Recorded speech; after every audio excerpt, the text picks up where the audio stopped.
Well, good afternoon, everybody, or good evening, because I'm actually starting this stream quite fucking late compared to usual, but you know what? It is what it is. I was busy earlier. I got off work a little late. I'm sorry. I still managed to be able to squeeze in the stream, and that's all that matters, right? Excuse me. I just had some dinner with some soda, so I might be a little burpy. So, we're playing NieR today, and we're going to be starting Route B. Because in the last stream, I did finish Route A. My mind was fucking... The whole thing with the Gestalt project. And how shades are now... Or shades are, you know, the twisted remnants of what humans once were. Or what Gestalts once were, rather. Because a shade is just a relapsed Gestalt. And I'm not gonna go too much into it right now, but yeah, the whole Gestalt project thing fucking blew my mind. I actually had to talk to a good friend of mine after that stream, and he really sat down with me, not physically, we talked over Discord, but we sat down and talked. He helped me really understand everything that the game presented to me, because I was still really trying to work it out. It was kind of chugging slowly along on my brain, and he helped me, you know, figure and understand everything out. And holy fucking shit, does this game have a lot of backstory to it. Like, I knew it does, but like, holy fucking shit. The whole Gestalt project thing is insanely interesting. And I don't know how much more is going to get revealed in that sense, going through the alternate routes, but I am so excited to do Kaine's story today, or at least start it out, because what the fuck is she? If a shade is just a relapsed Gestalt, then what does that make Kaine? She's half human, half shade, right? I don't know. I'm kind of hoping we might get a little bit of context there about that. Let's get this music out of here, and then we will jump right into the game, yeah? If you are watching on YouTube, this was live streamed on Twitch, by the way. Or is currently live streaming on Twitch if you're watching live. My Twitch link... Ooh, actually, I think my Twitch link is not in the description. Let me super quickly change that. Oh, no, it is. It's my Twitter that's not in the description. That's fine. But yeah, if you'd rather watch on Twitch, my Twitch link is down below. And if you're watching the VOD, this was live streamed. Check out my Twitch. And if you're on Twitch, check my YouTube. Lots of VODs. I don't know. I just wanted to say that. Let's get into the game. La-dee-da-dee. Get this chill music out of here. Cool. Bam, baby!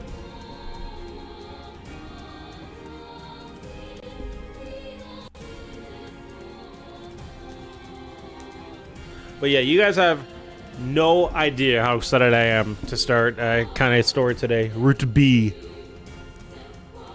And by the way, this intro sequence... The amount of fucking spoiler content that's in this intro sequence, like, I knew not to watch it because that is just a kind of Yoko Taro staple. For some reason, he likes putting, like, spoilery shots in his opening movies, but, like, just the amount. Like, we just saw her get stabbed right there. I mean, it would look like she died if... But the amount of fucking, like, spoilers that's actually in that opening sequence is insane. Alright, so I believe that we need to actually load up our our clear game save file, right? To start Route B. Let's see what happens.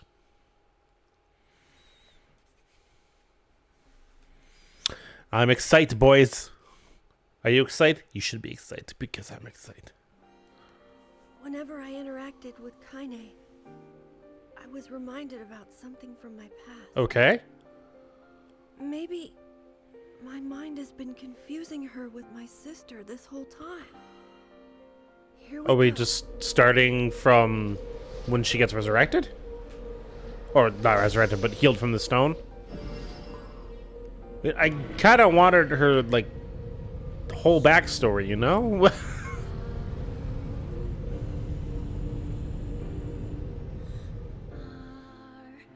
Kaine's dreams, discrimination. Okay, okay. Oh, the sound of rain filled the village. Is this Death Dream? The steep cliffs that surrounded the area magnified sound, causing even the slightest drizzle to rattle like a thunderstorm. Thin wisps of smoke streamed from huts as the villagers huddled in their homes and waited out the rain. A single child, however, had braved the downpour and was now wandering slowly toward the wooden, hawk-shaped weather vane at the center of town. The wanderer reached the vane, which had existed for as long as any could remember, and stared. The child's face was simultaneously delicate and fierce, like a teacup that had survived a shipwreck. Those traits combined with the pale white skin to give the face an almost sexless quality. Excuse me. If the beak turns east, I go home. If it stays west, then I... The child blinked. Rain slowly dripped down the young one's short hair and began its long descent to the ground. Come on! Come on! The child felt a slight breeze and watched as the vane slowly creaked to life.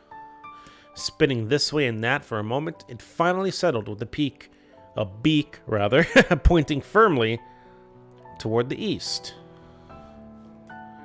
East? Really?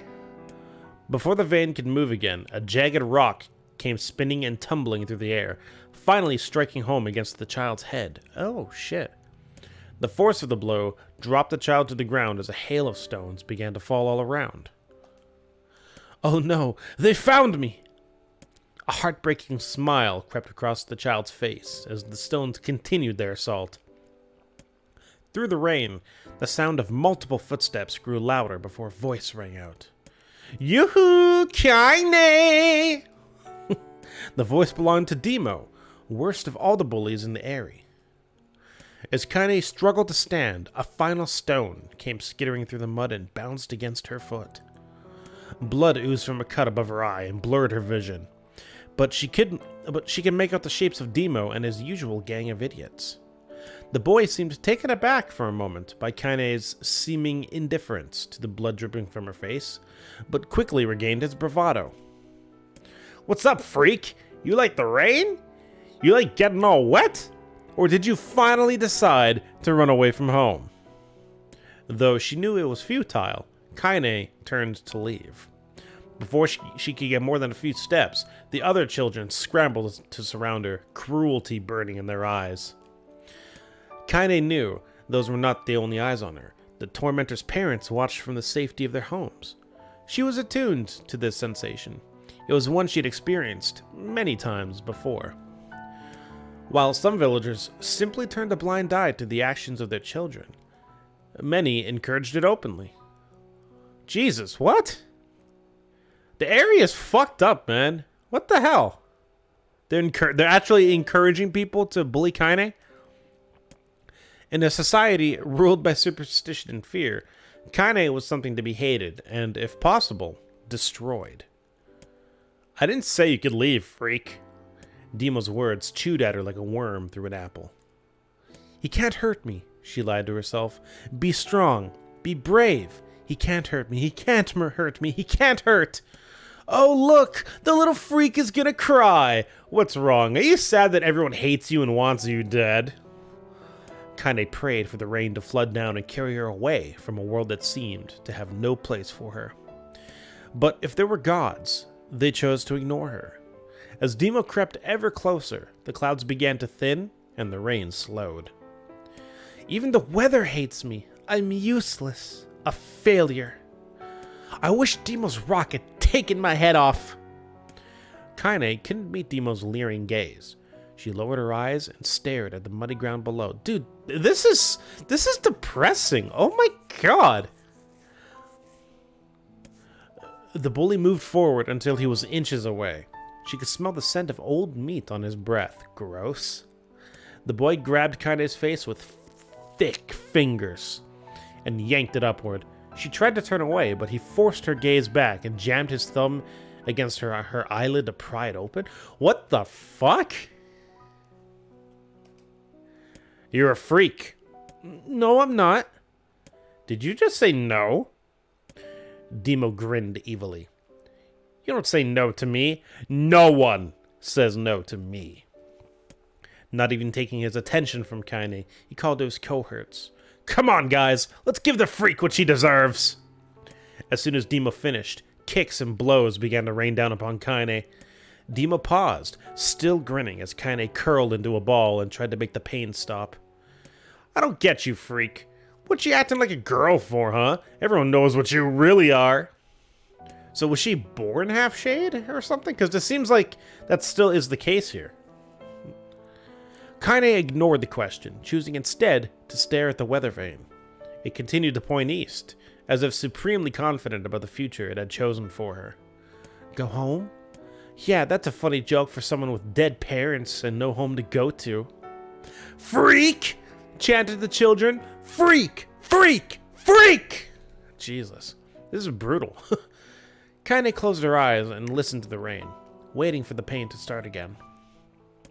As the clutching hands of the village children closed around her, she bent her mind to the sound of the rain, letting it become her world entire. The rain fell, but the pain never came. Only when the laughter of her tormentors turned to terrified cries did she dare open a single blood-caked eye. Kaine was shocked to see Dima sprawled on the ground, holding his head and screaming in pain. She could see blood welling from spaces between his fat, twisted fingers. You know what? I don't understand. Why didn't they just make this a cutscene? Is it a budget reason?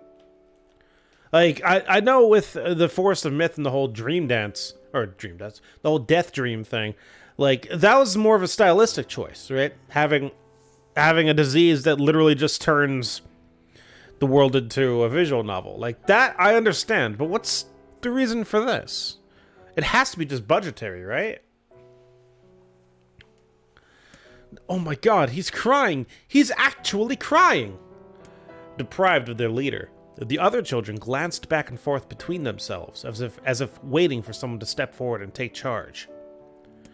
When no savior emerged, they began an uneasy shuffle away from Kaine. But the young girl was the least of their concerns. Instead, their attention was rapt on the ancient woman standing a few feet away. Hello, new character? After struggling for breath for a moment, she finally spoke. Okay, excuse me. She finally spoke in a voice with a thick rage. Hurts like a bitch, don't it? Now I suggest you scatter before I throw another one. And if any of you little bastards ever touch my Kaine again, I'll do far worse than throw a rock. You can count on it. So this must be her grandmother? Or it could be mother, but the grandmother is who she's mentioned before. The old woman crouched down and gently touched the hand Dima was using to cover the wound. Before he could think to protest, she ground her palm into the wound and twisted back and forth. Ow! He screamed, leaping to his feet. Stop it! What are you doing? Quit whining. Ain't no one ever died from a scratch. You hit me with a rock, you stupid bitch! A big one! That thing could have killed me! The old woman shrugged. Death is the best cure for stupid. I love it, yes! Demo's face twisted with rage at her words. Locking his eyes on Kaine, he took a step backward and spat on the ground. Get out! Leave this village. No one wants you here, either of you! Seeing the old woman grab another stone, Demo and his companions turned tail and ran. As they fled, the old woman grabbed her side and barked out a single laugh. Ha! Look at the fat boy go! Guess he's healthy enough to run from a fight. Damn. The woman's smile faded as she turned her attention to Kaine. Kneeling down, she removed her shawl and placed it around the young girl's shoulders. Then produced a cloth from the folds of her dress and began blotting at the blood on her forehead. Oh, Kaine, she said. Why didn't you fight back? You're stronger than that lot. The words of her grandmother stung Kaine, and she turned away. Oh, it is her grandmother. Okay, that's what I figured. Don't be nice to me, she said. I don't deserve it. Nothing matters anymore. Her tears, held in for so long, finally began to fall on the muddy ground below. Everyone hates me. They think I caused bad things to happen. They think I'm a freak.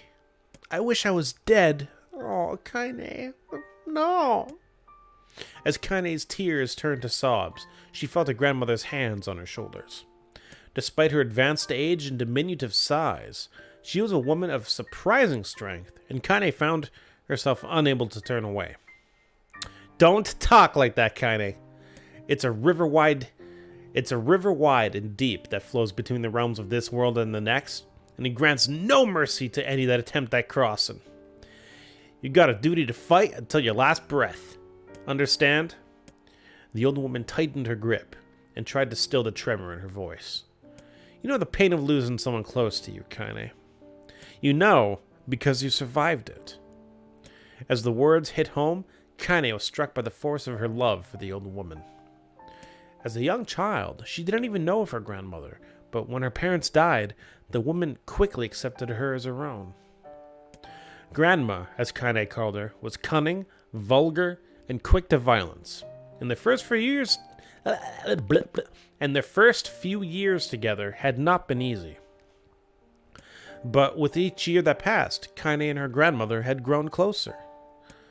However, it was only now, sitting in the mud with tears and blood caking her face, that Kaine truly understood the depths of her affection. Here was a woman who had seen hard times, who had seen death, who had fought through all these things and somehow emerged on the other side.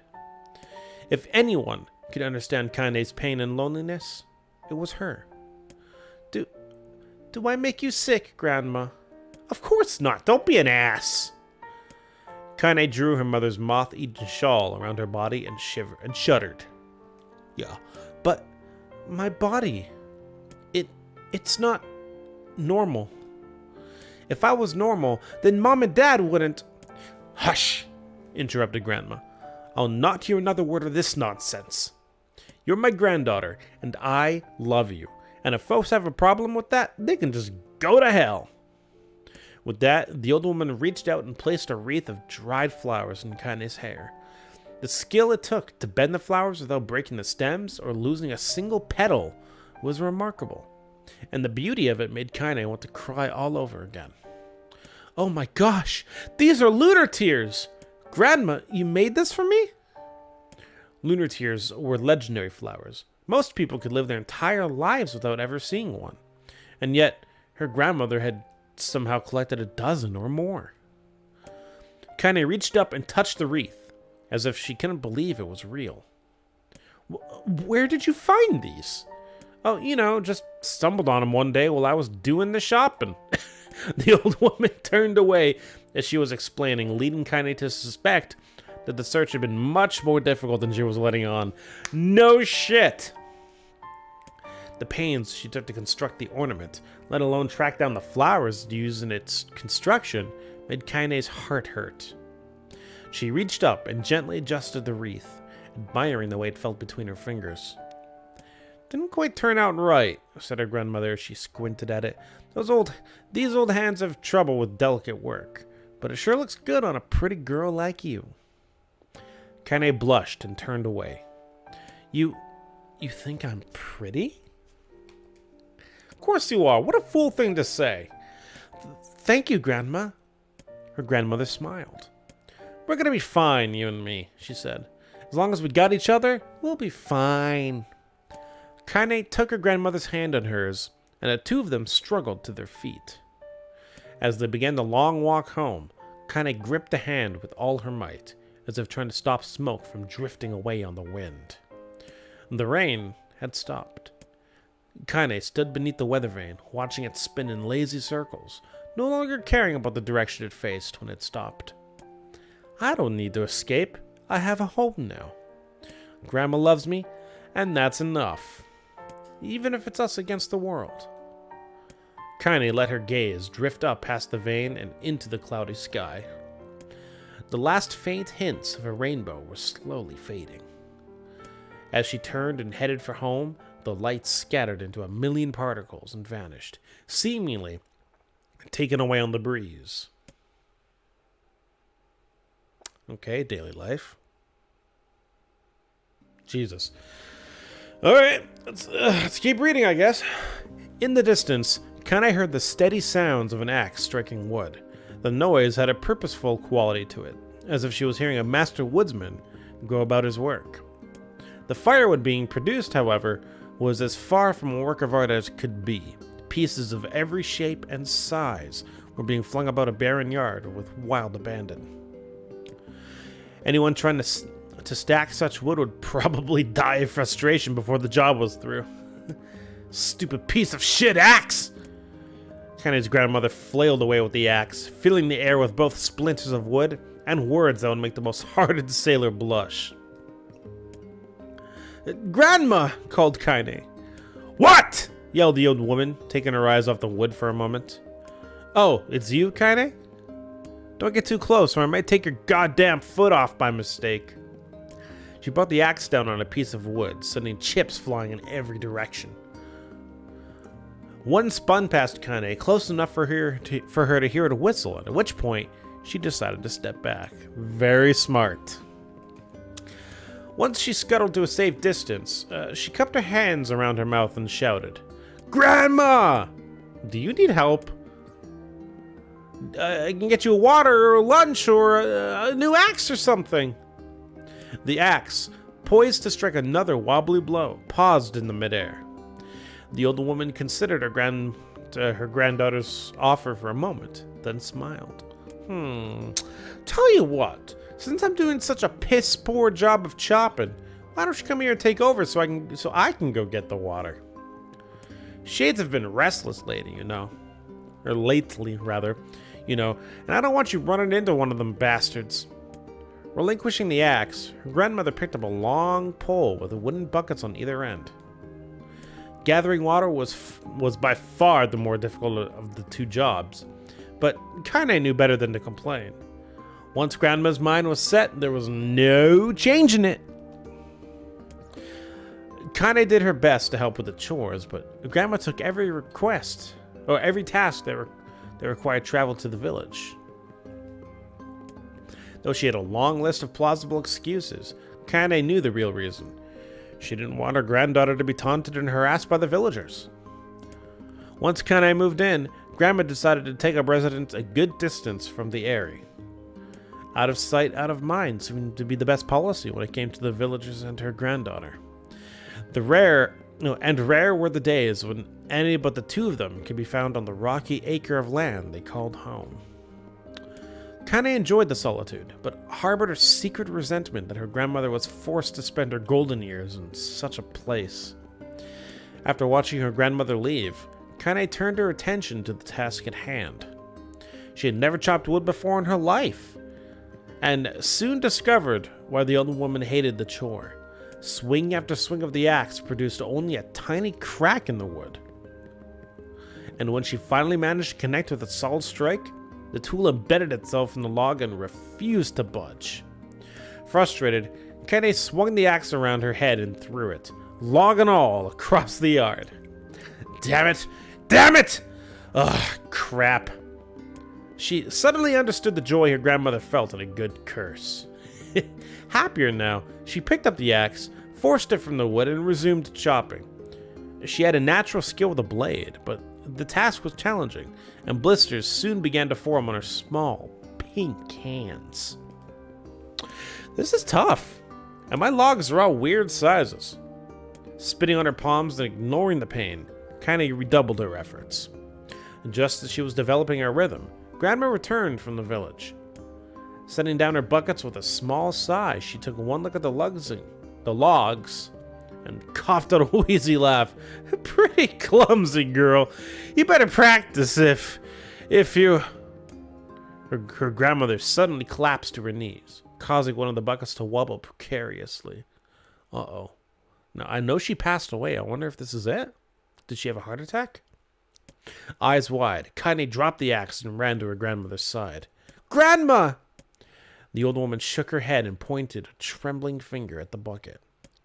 Get the bucket. Can't let it spill. Kane steadied the bucket with a foot as she knelt by her grandmother. A small bit of water sloshed over the side and made a new home in the hem of her dress, but Kane didn't notice. Grandma! Grandma! What's happening? Crazed with panic, she grabbed her grandmother by the shoulders and shook. After a moment, the woman lifted her arms and batted Kaine away. "Stop that! Just stop now!" she cried, breathing heavily. "It ain't like I'm dying. Just tired from the trip is all." Kaine desperately wanted to believe her, but one look at the old woman's shaking hands and worn face told her more than words ever could. Her grandmother had lived a long and hard life, and it seemed the bill was coming due. The time when her grandmother watched over Kaine was ending. Sooner than either of them had feared, the positions would be reversed. The next morning, Kaine came to the aid of her grandmother's bed and took her wrinkled hand. "Grandma, you're sick, and you need medicine. I'm going to the village." The old woman shook her head and tried to rise, but Kaine gently pushed her down. "It's all right," she said. "I'll be fine."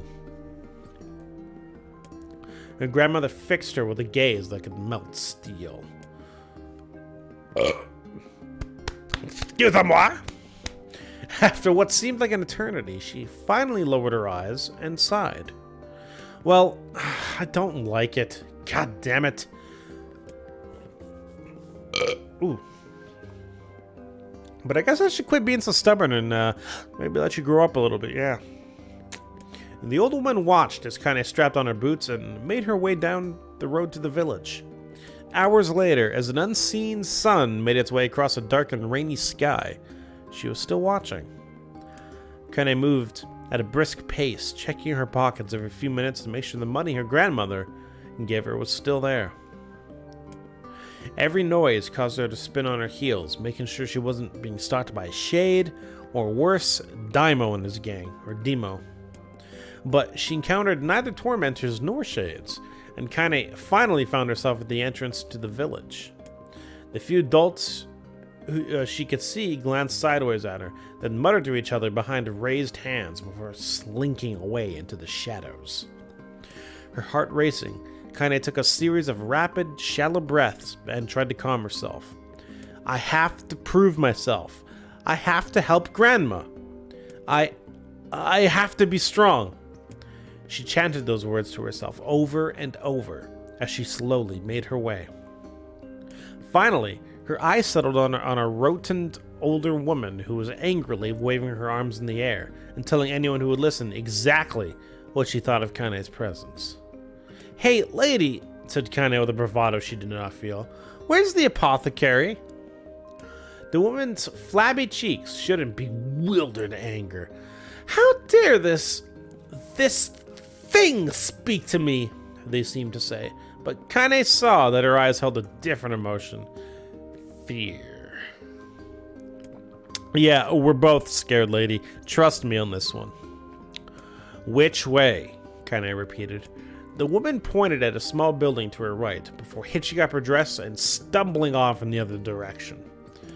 Kaine cringed, expecting a stone to come flying from the assembled crowd, but none came. Her mind was filled with a... Is that what her mind was filled with? I guess so. Her mind was filled with... Oh, I lost my spot. With a strange sense of pride as she made her way to the apothecary. But the new emotion had little time to take root, for as soon as she opened the door, she noticed a familiar customer at the counter.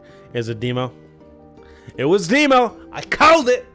He'd clearly been sent here on some kind of family errand because his gang of followers was nowhere to be found. Oh my god. I mean, what are you doing here, freak? The insult was delivered without force, and Kaine happily ignored it.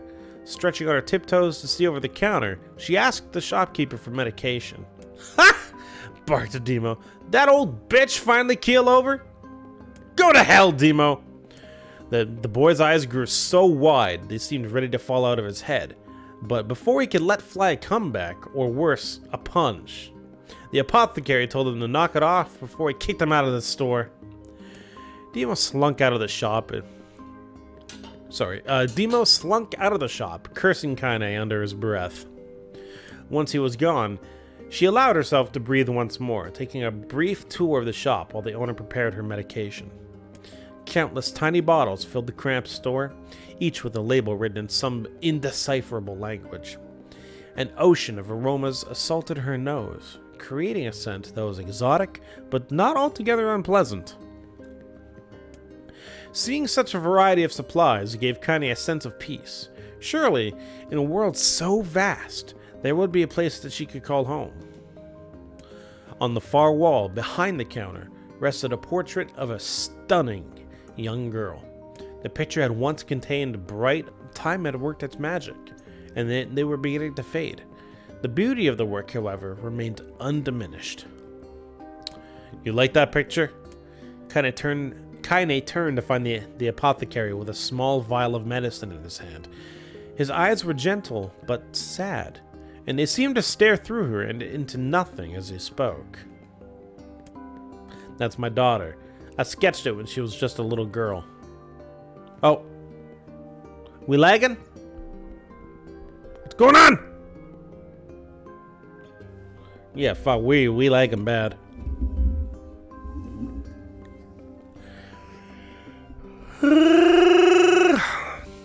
Why?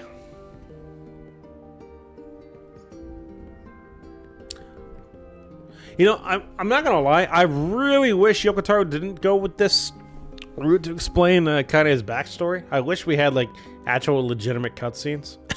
This is killing my voice. I'll be right back. I need to go get a drink.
Welcome back to the visual novel.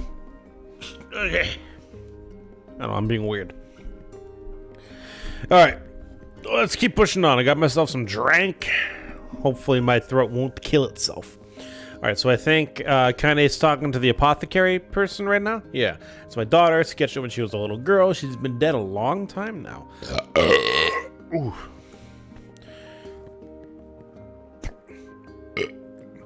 Excuse me. Kane didn't know how to respond. She just stared at the portrait and tried to come up with the right words. Pictures are wonderful things, continued the shopkeeper. They let the ones closest to you live on forever. He shook his head slightly, then looked down at Kane and smiled. Handing her the medicine, he reached into a sizable green apron and produced a handful of old wax crayons. You should have these. There's no one left that I wish to draw. Kane took an instinctive step back, causing the shopkeeper's face to darken. Yes, I've heard the rumors about you, he said. It's a small village and words travel quickly. Between you and me, I'm not sure which of them I'm to believe, but I also don't think they matter much. I knew your grandmother, Callie. Okay, so her grandmother's name is Callie. I knew your grandmother, Callie, and I think the way she was driven out of this town is just deplorable. Grandma's name is Callie? Thought Kane suddenly. She was still mulling this new fact over in her mind as she reached out and gently took the crayons from the apothecary's hands. Your grandmother is an old friend of mine, he said as Kane scooted away yet again, and I owe her much. I'm willing to wager that she would like it if you drew a picture of her. Yes, I think she would like that very much. Kane murmured a quiet agreement, but inside her heart was bursting. Never before had a villager treated her with anything but complete contempt. It was a tiny, almost imperceptible step, but it was a step nonetheless. And with enough tiny steps, she might one day discover the rest of the world. When Kane returned home, she found her grandmother asleep in her bed. Her feet were blackened and raw, even bleeding a bit in places, leading Kane to think that she had been pacing around the room until exhaustion finally caught up with her. She placed the medicine by her grandmother's pillow and turned to leave, but found the old woman's hand clasped around her arm. Back already, are you? Asked her grandmother with a yawn. Come here and let me have a look at you. Grandma sat up and examined Kane from head to toe. Finally satisfied that nothing terrible had befallen her grandchild, she leaned back and allowed herself to relax. Excuse me. Well, how was it? Did those bastards give you any trouble? It was kind of fun, said Kane with a small smile. No, seriously, it was. It was fun, was it? Asked her grandmother in a voice which implied she believed anything but. Uh-huh. So anytime you need me to run an errand, just let me know. As she spoke, Kane removed the crayons from her pocket. After a brief explanation of their source, she informed her grandmother that she was going to sketch a portrait. A portrait of me? Ridiculous. No one wants to stare at a wrinkled old crone. But Grandma, it'll make you live forever. Horse manure, said her grandmother, throwing back the sheet from her bed. Living forever would just piss me off. Now put those crayons away and help with dinner. Just let it do it. Just let the child do what the child wants to do. What's so wrong with that? But Kane would not relent, and in the end, it didn't even matter. Grandma found herself leaning against the wall of their house as if posing for a master artist. Kane took up the crayons and eyed her subject carefully. Just as her grandmother was about to nod off, Kane finished the work, and after staring at it for a bit, she released it from her grip and let it slowly drift to the floor. It's terrible! It doesn't look like you at all! I'm sorry, Grandma. I thought these crayons would, make drawing easy or something. The old woman's eyes narrowed at her granddaughter's disappointment. Let me be the judge of that, she said, ignoring the pain on her back and reaching for the paper. The sketch could have been a person's face. It also could have been a boulder, a lump of clay, or an incredibly misshapen loaf of bread, all rendered in a chaotic array of colors. The old woman stared at the picture for a long time, then slowly wheezed out a laugh. "Oh, Kaide," she said between laughter, "you truly are my blood. You're as clumsy as me, and I love it! But, hush, I won't hear any more bull about how ugly you think it is. It came from the heart, and I'll treasure it always." True to her True to her word, the old woman gave the picture a place of honor above the kitchen table. That is really fucking sweet. Oh. In the days that followed, I lost my place. In the days that followed, Kane would often catch her staring at the portrait with a strange smile on her face, an action she interpreted as silent, mocking laughter. A week later, Kane could stand it no more and asked her grandmother to take the artwork down. "Posh," said the old woman. "I'll take this down when they roll me in my shroud." She pondered this for a bit, then turned to Kane and dropped to one knee. "Listen to me, girl. Seeing this picture makes me happy in a way I've never felt before. And it makes me want to go on, so that someday you can feel the same happiness." It was a moment that burned itself in Kane's memory. A perfect blend of pride and love and joy that came together to form a lifelong remembrance. She swore to never forget this moment, to never forget the old woman who had made her place in the world possible. Time moves on. People and memories come in and out of a life like ghosts passing through a hall. But this moment will be different, Kane swore, because I will remember it forever. Forever. Okay, now we got separation. Kane listened to the sound of crackling firewood and stared at the black object on her plate. She'd been pushing it around the wooden disc for a good 10 minutes, ignoring the bemused stare of her grandmother. Finally, she summoned her courage and gave the object a brief sniff. A sharp, bitter scent flew up her nostril and made its home there, causing her face to twist with disgust. "Grandma, I can't believe you want me to eat a bug." The old woman threw some more wood under the cooking pot and snorted. "It's no bug, you fool, it's a berry." "Why in the hell would I be feeding you bugs?" "Yeah, well, it sure looks like a bug," said Kane, "and I think it's burnt or something because it smells terrible." With that, Kane held her nose and threw the berry in her mouth, chewing it as little as possible. "Oh yeah, that's terrible, all right." "Why, you little brat," laughed the old woman. "Look at the sass on you. You've been spending too much time with me, and that's a fact." Excuse me. 5 years had passed since the moment when Kane's grandmother saved her from the bullies. As is often the way with two stubborn people, their relationship had grown in fits and starts, but moved forward all the same. Meals that used to be somber affairs were now filled with laughter and hurled abuse in equal measure. Kane could not remember a time when she had been happier. As the years went by, Kane started to shoulder more and more of the daily responsibilities. Her grandmother's legs grew weaker by the day, and she could no longer do many of the chores she used to take for granted. And so this morning found Kane lacing up her work boots with a breakfast of burned berry rolling through her belly. "Where are you going today?" asked Grandma suddenly. Kane looked up, surprised. The old woman rarely asked for specifics anymore. "Well, I was going to go check out the kelma trees and see if they were ripe. I thought we could use some jam or something. Oh, I'm going to go pick out some flagstones, so I need to take the wheelbarrow." Flagstones? What in the hell for? Kane stared at her grandmother, then held out an arm and swept it around their home. Constructed mostly of cloth, rope, and rubble, the old place sagged like a boxer in the final round. Hold on.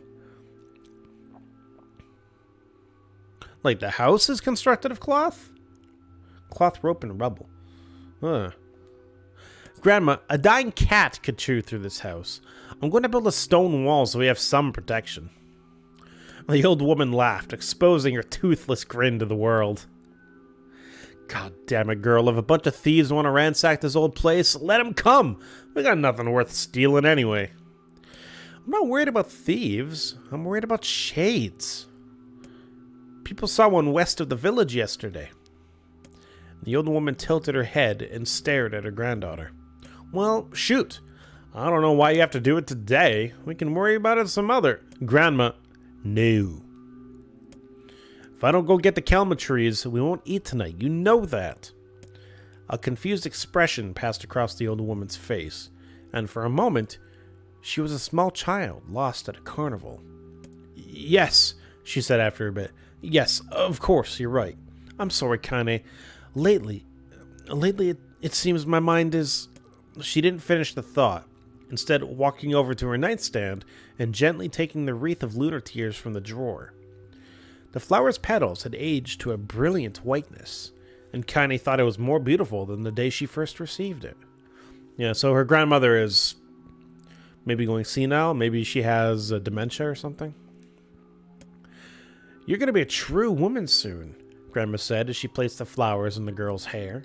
So that means less chatter about shades and building defensive walls, and more about how beautiful you've become.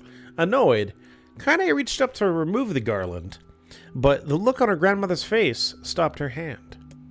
You're a beautiful thing, said the old woman, and there ain't another like you in all the world. I'm very proud of you. Okay, Grandma, that's enough goddamn compliments for one day. Such a mouth on you. Where did that come from? Gee, I wonder. I'll teach you to sass me, girl, yelled Grandma. Suddenly, she lurched forward and grabbed Kane by the ears, pulling her around the room with a crazed grin on her face. Grandma, yelled Kane in a quaking voice. Grandma, stop it! What the hell? The old woman stared at her and blinked, then slowly held her wrinkled hands out as if it was the first time she had ever seen them. I don't know what happened there. I'm sorry, girl. Sometimes my mind just... Kane thought the look on her grandmother's face was the most heartbreaking thing she'd ever seen. Listen, she began. Maybe I should stay home after all. No, I won't have you stay here to keep an eye on an old codger like me. You go get your fruit and your wall and whatnot. I'll be fine. And when you come back, I'll have a nice grasshopper dinner waiting for you. Kane rolled her eyes, then kissed her grandmother on the forehead and made ready to depart, trying desperately to ignore the worry that was gnawing at the walls of her heart. Kane could feel the old woman's eyes watching her as she moved down the path. Don't turn around, she told herself, but in the end, the temptation was too great. She spun on her heel for one final look and saw a small, bent woman standing in front of a ramshackle hut with a sad expression on her face. Gods, she looks so old now. It's like the wind could reach down and just carry her away. Kane worried about her grandmother all day, causing her work to suffer. What little fruit she could collect was tossed carelessly into the wheelbarrow, and she only found a couple of stones before losing interest in the project. Finally, as dusk approached, she decided to call it a day. Cursing herself for the lack of focus, Kane pushed the nearly empty wheelbarrow back down the path. As she crested the final hill, she suddenly froze in place. The wheelbarrow fell from her fingers and collapsed on its side, sending a few pieces of wrinkled brown fruit rolling back down the hill. Her gaze was transfixed by a thick black cloud that hovered just ahead. Tracing its path with a finger, Kane suddenly felt her stomach knot in on itself. Oh no! Oh gods, no! Her grandmother's house was ablaze, the flames licking up as if she trying to touch the sky itself. Grandma! Grandma! Kane ran then, faster than she had ever moved in her life. Once she tripped on a stone and went sprawling into the rocky ground, but she leapt to her feet and continued running, unmindful of the blood that spilled from her wounded hands and knees. As she got closer and closer, Kane's man began... Shit, I'm sorry. Fire. Too much smoke. Gotta save her. Gotta save her. Gotta save the stream. Yikes.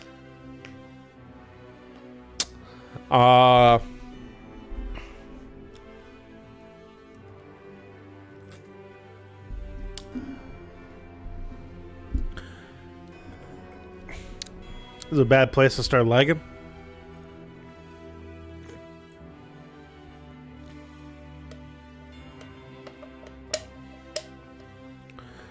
Yo, are we good, or what's going on here?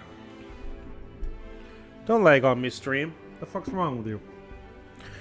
Okay, looks like it's kind of evened itself out. Hopefully, it stays evened out. I would like to keep reading this. This is getting intense. All right. Okay, it seems good for now. Okay, so she burst into the front yard and came to a sudden halt. Her worst suspicions confirmed. The smoke from the fire was mingling with the thick, inky blackness of an enormous shade. Hunichi, welcome. How you doing? So this game is called NieR.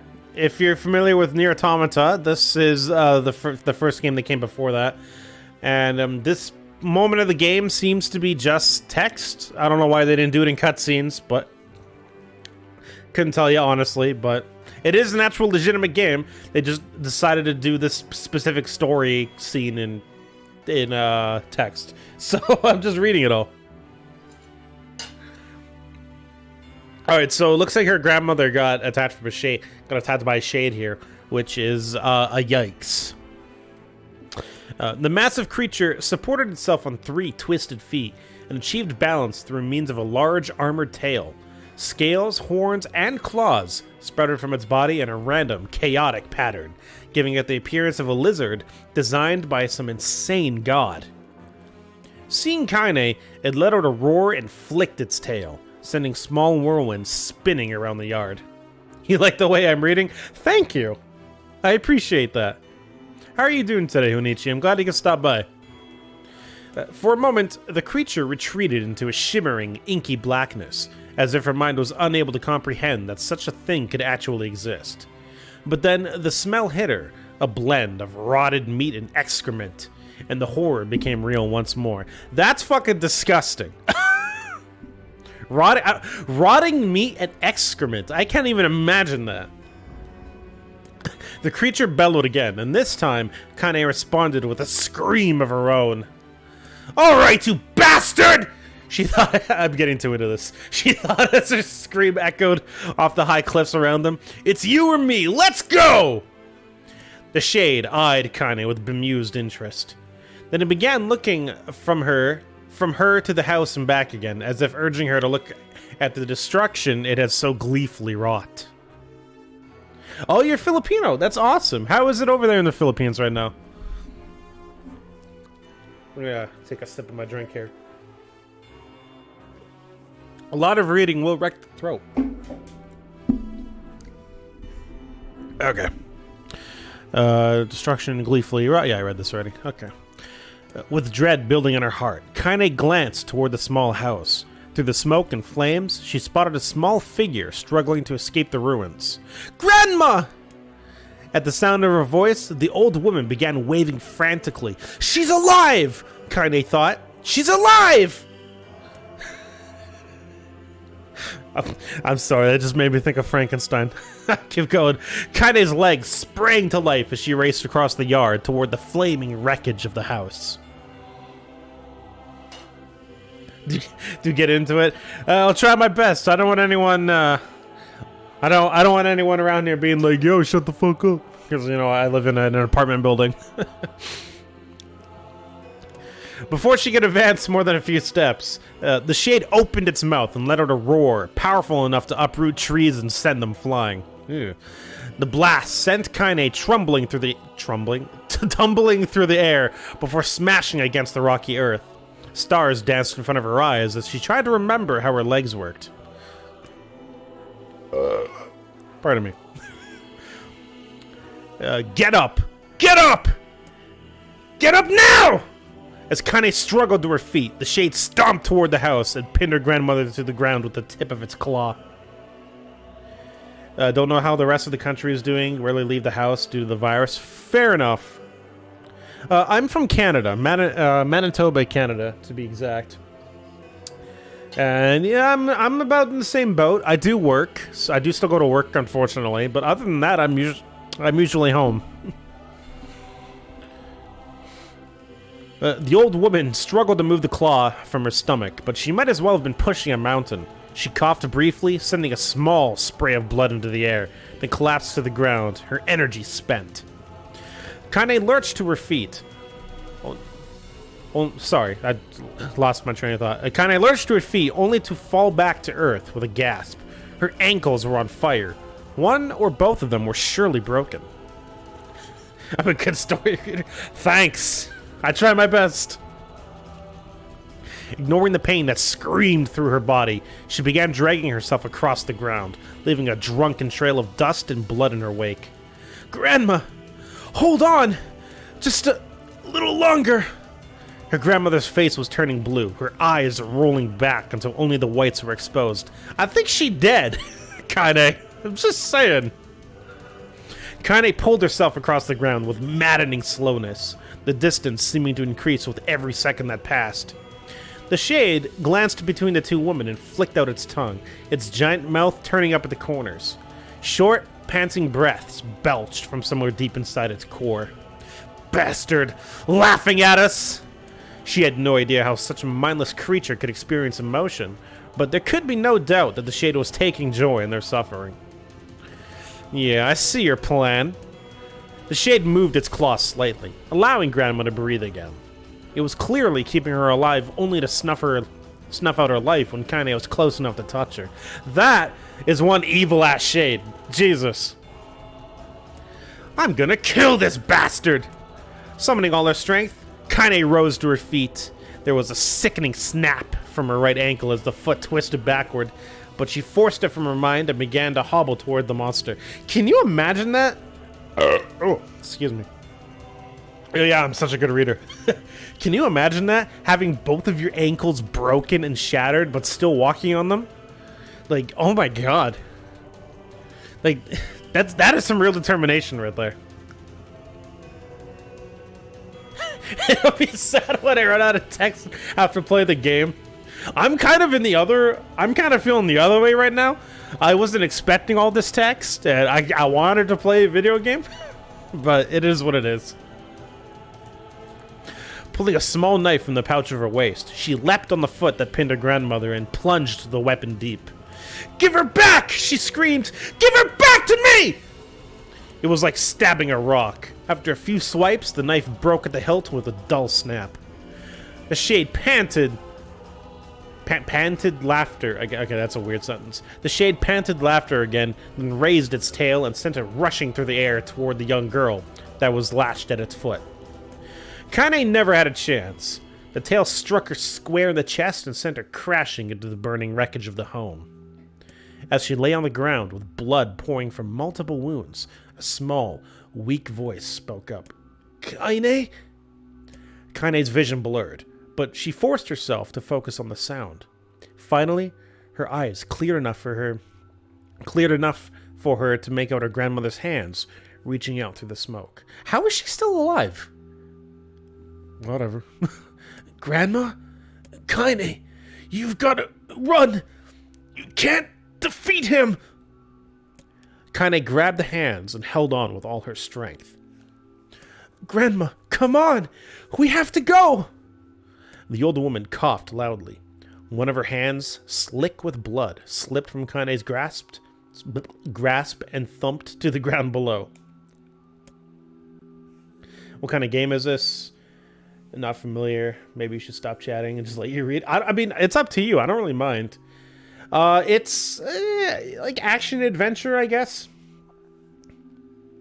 It's yeah, that's probably the best description. It's an action adventure game with a very compelling story, locked with tons of back story and lore and all that.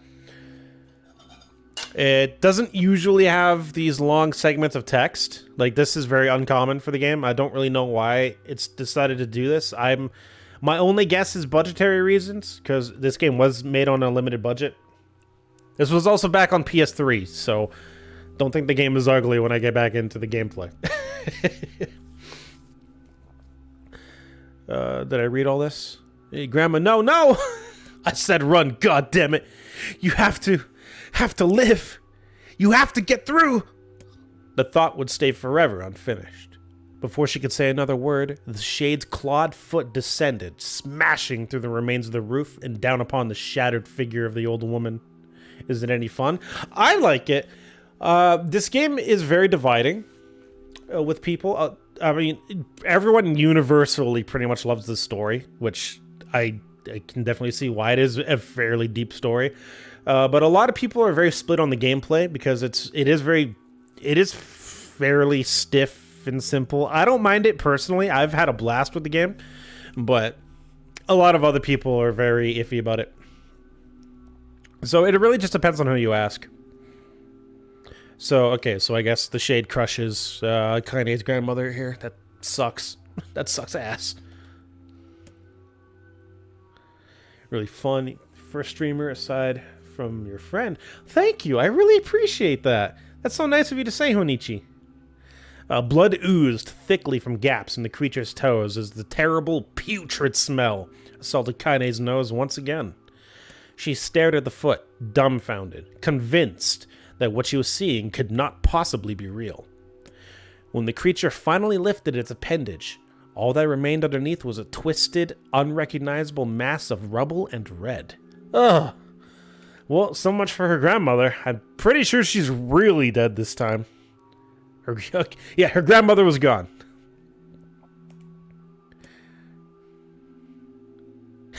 Hi, other person. They might just be lurking or something. I don't really know. Either way, lurker, hello. I appreciate you stopping by. Her grandmother was gone. Kaine blinked, trying to feel the hands, which had been in hers just a moment before. For a fleeting instant, she could remember the warmth of that embrace, the trembling of the fingers, but then the sensation drifted away on the breeze and was gone. Memories flashed through Kaine's mind, one after the other, faster and faster, until they became a meaningless jangle of noise. Kaine screamed then, a thunderous sound that echoed off the cliffs and seemed to roll away forever. The Shade eased forward, black ichor pouring... Is that ichor? Ichor? I'm not sure. Ichor? Black ichor. I'm gonna say whatever. Pouring from its mouth and dissolving into smoke on the ground below. The earth shook with every step as it crept toward its prey. Kaine's body slowly rose, as if controlled by a mad puppet master. Her arms and legs were bent at impossible angles. Hey, thanks for the follow. I really appreciate it, Honichi. Her head lolled dangerously to the side, yet somehow she managed to stand. Staring at the Shade, her eyes began to glow with a deep red fire. The creature, so confident just moments before, took a slow, hesitant step backward, trying to discern if this broken human could possibly pose a threat. Excuse me. Hold on. Trying to discern if this broken human could possible pose a threat. Yeah, that's a typo. Okay, interesting. Kaine seized the moment. Laughing like a madwoman, she leapt into the air and plunged the shattered hilt of her knife deep into the leg of the Shade. The Shade took Kaine off like a fly, sending her crashing to the earth once again. Her chest rose and fell slowly, as if a great weight were resting on it. When did I start streaming on Twitch? It depends. My very first ever Twitch stream was probably a good number of years ago, but I haven't really been streaming like consistently until just recently. I would sometimes I would stream like I would stream for like a week or two solid, and then I would not stream for a few months. But I've been streaming very consistently now for the past like 2 months. They had budget issues that they couldn't even hire a proofreader. Oof.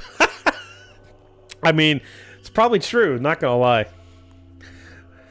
Her chest rose and fell slowly as if a great weight were resting on it. Moist sounds of pain, echoed through her mind. Something warm and thick oozed from her ears. Is that blood? I think it is. I think I'm bleeding to death. No, can't die. Grandma told me to live. Deep inside Kaine's mind, something finally broke. The sound, the pain, the smoke of flames, all of it. Ooh, pardon me. All of it faded away until all that remained was a single incantation repeated over and over again. Kill it! And yeah, I'm not gonna say every single one of those. Okay. Kill it now! As the spark that was Kaine slowly began to flicker and die, she felt her desire to kill and her desire to live blend into one. The distance between heartbeats grew longer and longer and longer. Oh. Okay, alright. We didn't even finish the scene, but we're going back to her resurrection. Alright, cool.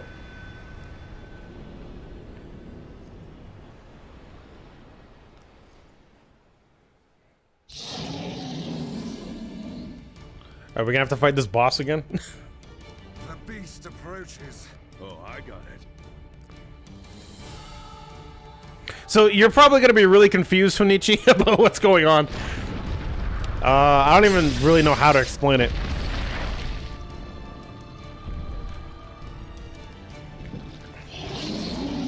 Would have been. I mean, it could have been fun, but I didn't have the patience. Okay, yeah, I guess we're just doing this fight again. All right, cool. You know, I was actually kind of hoping I'd be able to play as Kaine. But, oh well. This creature must have. How did it even survive these past 5 years? There we go. Not gonna let this happen again. He dies. Now I think... Feels like it's not the blade, but the skill of the user. Strike him down. And there we go. There we go. Get out of here. Easy, boss. Easy game.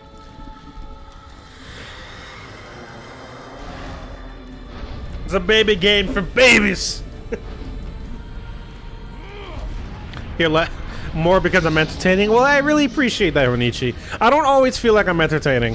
Sometimes I'm high energy, sometimes I'm low energy. It really depends on the day, honestly. But I'm always here to play. That's the thing.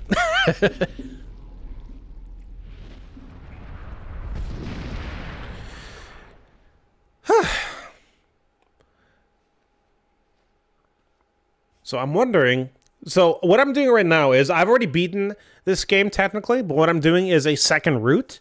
Like, this game has multiple endings. So I just started Route B, which is supposed to be Kaine's story. So I'm, okay, we're going back to text again. Okay, gently, weakly, softly. The shade, sure that his tormentor was dead, turned and stomped off toward the horizon, stopping along the way to bellow one final roar. Couldn't kill it. So sorry, Grandma. I couldn't avenge you. Shamed beyond imagining, Kaine tried to turn her head to the side, but only succeeded in coughing up a huge gout of blood. It was getting difficult to see, and only after a moment of fierce concentration did she realize that her left eye was gone. Excuse me? But she's always had her eyes. How did... Okay. Laughing to herself, she turned her remaining eye to the ruins of her home and noticed a ragged stump of arm resting a few feet away. Ugh. Yes, I do want to finish all the endings because each ending does provide the context for different aspects of the story and yada yada. So you don't really get you don't really get all the answers from just one playthrough. To really understand everything, you kind of gotta, get all the endings. If that makes sense. Ragged stump of arm resting a few feet away. Yeah, that's mine, she thought with a mad giggle. This is gonna make clapping a real bitch. So she's lost an eye, she's had one of her arms torn off, and she's making jokes about clapping. This is why I love this woman.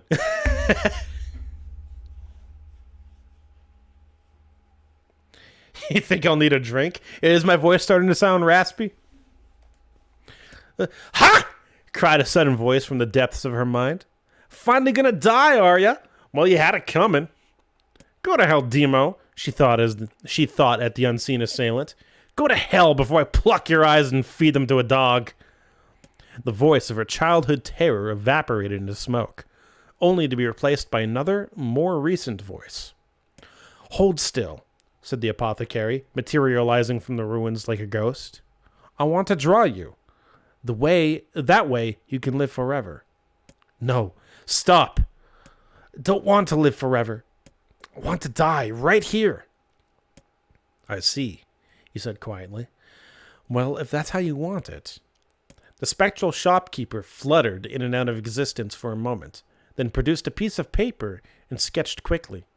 After a few seconds, he turned the page to Kaine and smiled. Since he rejected my offer, I decided to draw someone else. It was a picture of her grandmother, real as life. Kaine opened her mouth to thank the man, but stopped as the picture began to blacken in the middle. Before she could say anything, thousands of multi-legged insects began to swarm across the image, tearing at it with sharpened pincers. Stop! No! Don't hurt that picture!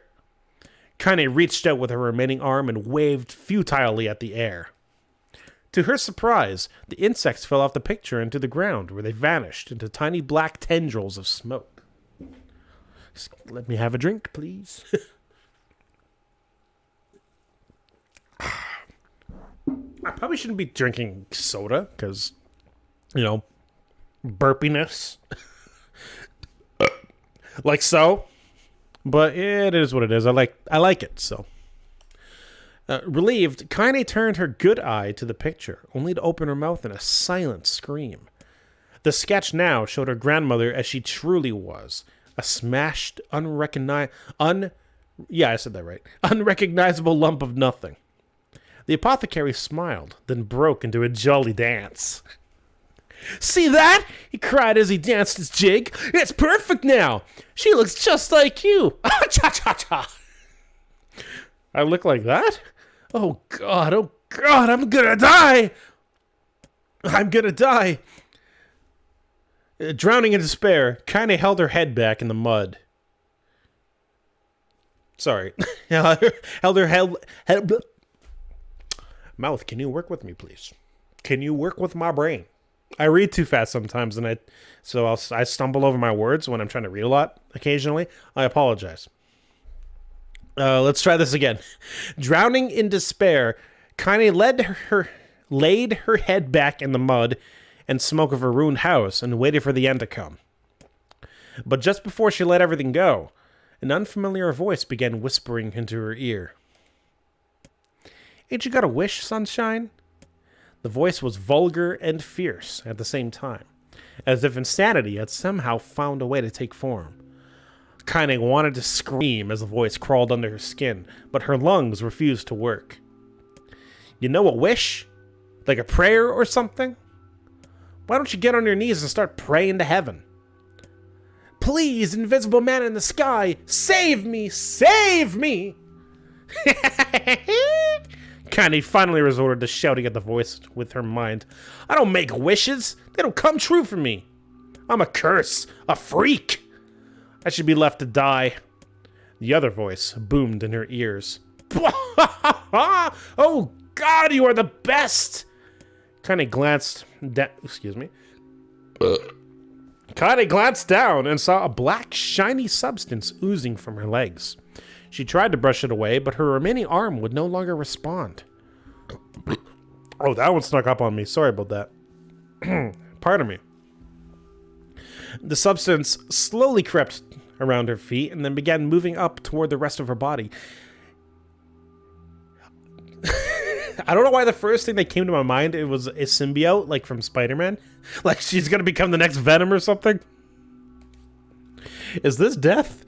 Is this what it's like? Or is my mind just losing itself? She could feel the slime oozing upward, feel the hot, searing pain it left in its wake. Whatever else might be happening, she was still alive, and this was real. Come on, said the voice. Let it go. Kaine tried to ignore the voice and concentrate on the pain, but the newcomer would have none of it. Don't ignore me, Sunshine. You're ready to give up, ready to die. So why not let me have it? Have what? Your body! Come on, give it to me, give it to me! I want to stand on the ground, feel the rain, taste the wind. The voice paused as if licking its lips. When it resumed, it was filled with mad, unabated joy. I don't want to take your hands and use them to choke the goddamn life out of people. I want to tear out their throats and bathe in their blood, just like before. In response, Kaine shifted her head and vomited. The warmth of it crept down her front and mingled with the pain of the encroaching black ooze. Are you a shade? Yeah, maybe. What of it? The slime reached her face and crept up past her nose and slowly oozed into the socket of her missing eye. The moment it touched her brain, Kaine was struck by the most powerful sensation she'd ever felt in her life. It was ecstasy. Interesting. Sounds like the shade should work at a brothel or something. She wanted to scream with delight, but all she could manage was a small, whispered moan. I have a future as a voice actor or voiceover? Maybe. It's not really something I've thought about before. Feels good, don't it? Asked the voice with a chuckle. Yeah, okay, this is getting awkward. Yeah, what can I say? I know how to please the ladies. Now give me that body. Come on, give me that body. I'll give you more of this feeling. It's a fair trade. A black lump began to protrude from Kaine's side.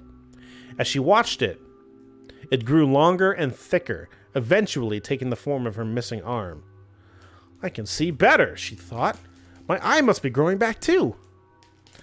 The slime reached up to envelop the rest of her face, but she managed to brush it away.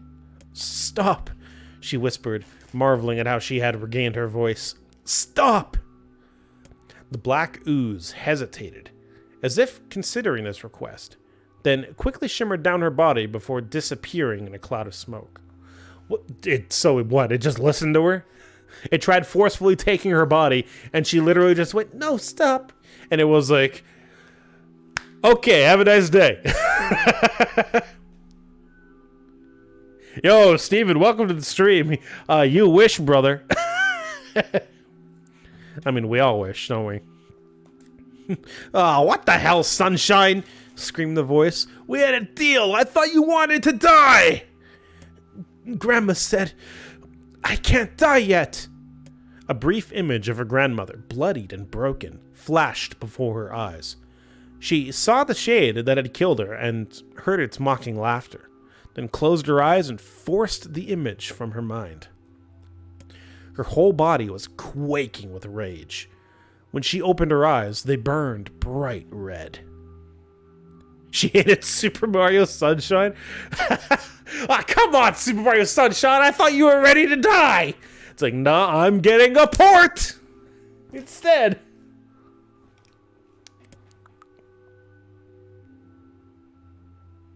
Whoever wrote this must have been drunk or really didn't care. I mean, within the context of the story, it does kind of make sense, honestly. I'm sure none of this makes sense to you because you don't really know what NieR is. But like, I got some ideas of what's actually going on right now. So her whole body was quaking with rage. When she opened her eyes again, they burned... Oh, I read that already. The thing that took my grandmother. I have to kill it before I die. Kaine glanced down and saw a mysterious pattern. The pattern of the shades burn itself into her left arm. Well, I'll be damned, said the voice cheerfully. Look at that, Sunshine. I think you and me are going to be good friends now. Kaine stared intently at her arm. The more emotional she felt, the more the letters seemed ready to puncture her skin and begin infecting the rest of her body. The arm clearly had a will of its own now. Stop! Gotta stop!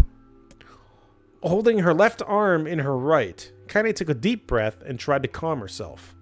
Come on, don't fight it, pleaded the voice. It hates my favorite dish, and I'm hungry. Let it go. Feel the anger. Burn with the fire of revenge. Thirst for blood. Then go out there and shut up! Shut up and get the hell out of my body! Your body? Oh, that's rich, Sunshine. Real rich. Look, why don't you just up and die so I can have this body all to myself? What do you say? I bet those buddies of yours in the area would love to see you dead. Kinda grabbed a nearby shard of glass and tried to saw off the shade-infected portion of her side. Ugh, Jesus. Before she could, her darkened left arm grabbed her right wrist, crushing it. Kaine screamed and dropped the shard as the sound of bone crunching on bone filled the air. Stupid idiot girl! You're possessed now, Sunshine, and there ain't no going back! The voice laughed again, a loud, long wail that seemed to go on without end. Possessed? Whispered Kaine. Yeah, possessed. You and me?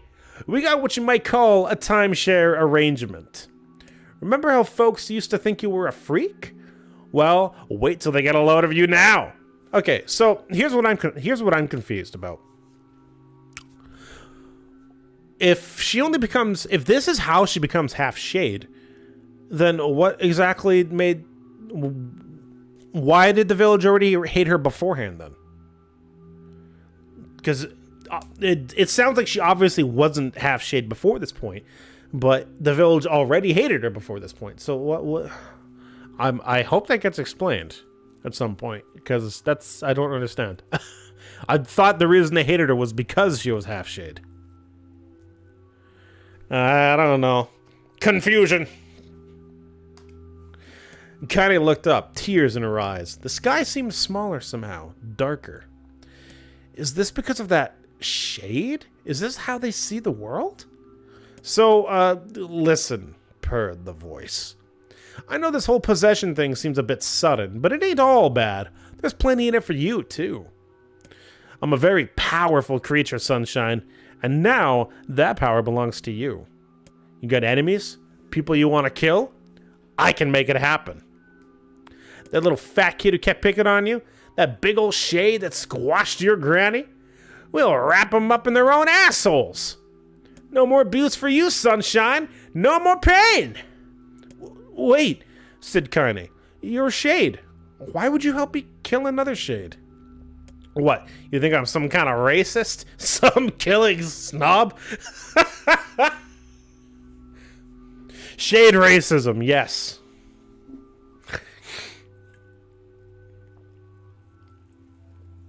Pardon me. I don't give a goddamn who you murder, honey pants. I just want to drink from the well. Kaine considered this as she struggled to her feet, the power of the shade coursing through her. The smoke from her house was drifting away with the wind, and she enjoyed the way the cool evening breeze felt on her new left arm. After a long pause, the voice spoke again. So, how about it? You and me? We could have some good times together. Look, I'll even take care of the bloody part if you don't want. Fuck off, asshole, muttered Kaine. I'll handle the killing. Apparently screamed the voice. Look at you go! Oh, Sunshine, we're gonna have so much fun! So, listen, my name's Tyran? Can I just call Tyranitar and make it easier for myself? My name's Tyran, and if you ever need me, I'll just be hanging out in this piece of meat you call a heart. Now get to it! The more you kill, the more your heart turns rotten and sour. And I like rotten and sour. Kaine found herself nodding at the voice. Yeah, she said. Yeah, I think this can work. I'm gonna find that shade, and I'm gonna strangle it with its own guts. When I'm done, I'm gonna do the same to you, Tyran. Count on it. Ha! Laughed Tyran. I've shit bigger than you, so good luck with that. Is this gonna be a whole dynamic with her and the shade? I didn't actually think that was they had like a whole kind of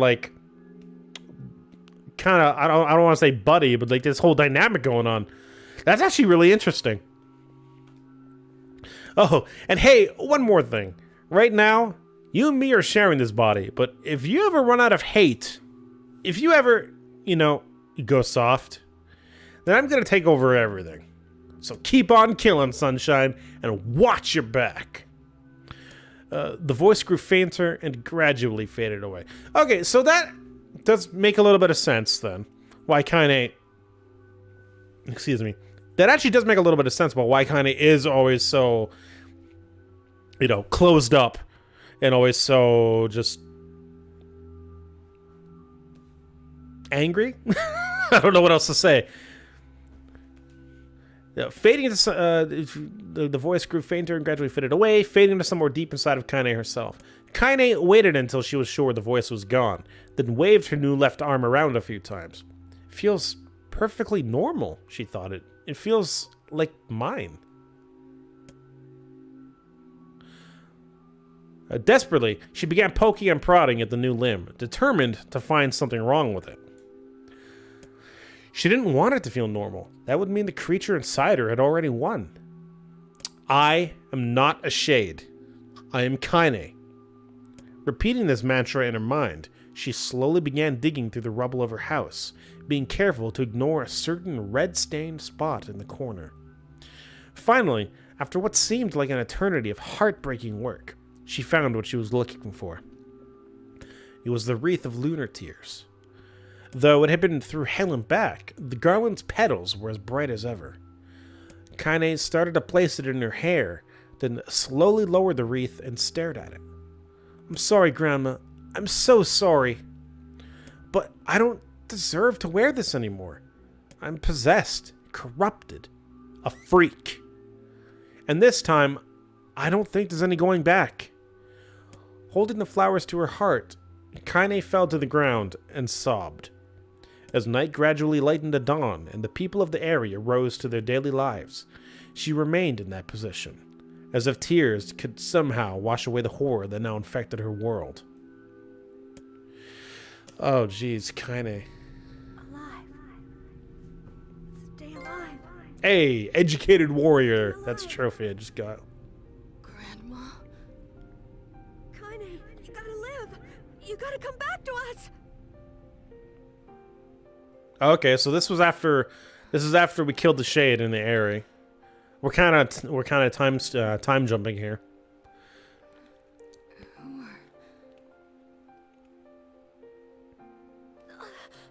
Or wait, is this the Lost Shrine? Wait, where is it?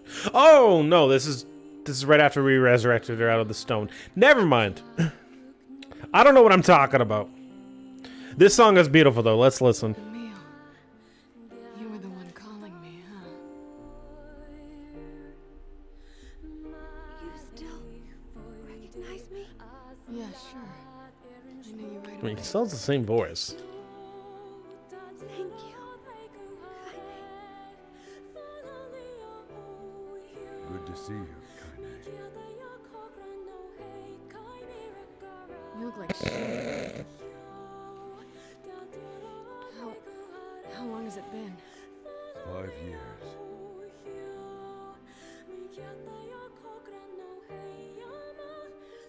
I could literally just throw this song on like my phone and listen to it all fucking day. It's so good. Oh.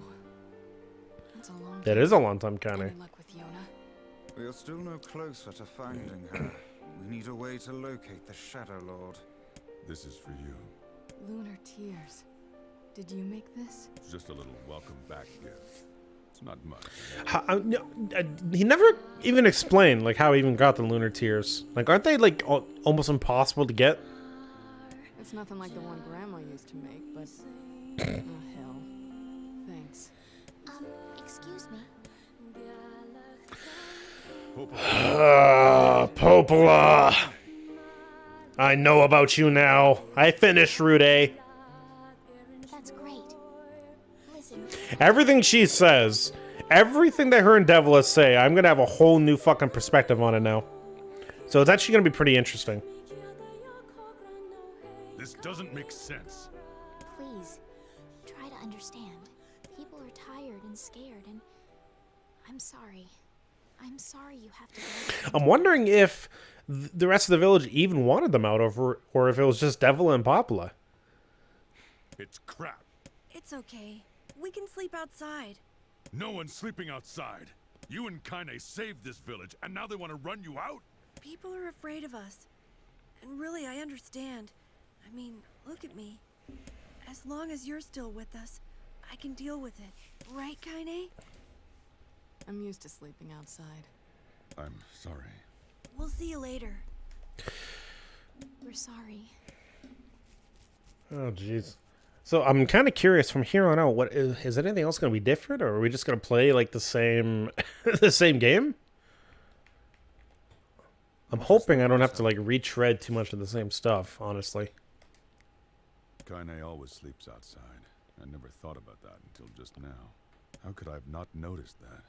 How selfish am I? What the hell is wrong with me? Chill, buddy. For real. We should turn in. Okay, I do remember this.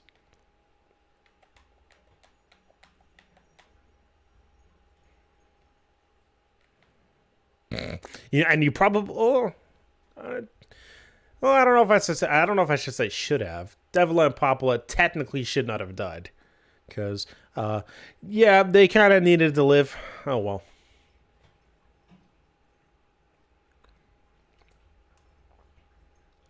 I probably should be reading all this, but it's going by automatically.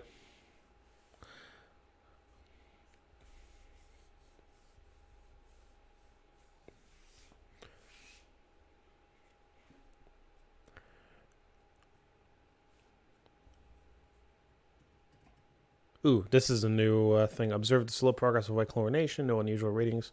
Sent records directly to cabinet command room. That was 2016. Okay.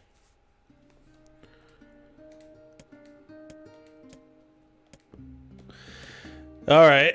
So from here on out, are we just playing the same stuff, I'm guessing? Oh, I want to see what else changes, if anything. Because obviously, it is going to be a different ending.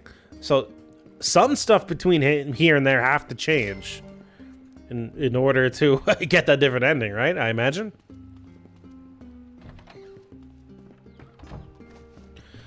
Okay, first of all, I'm going to save. Yeah.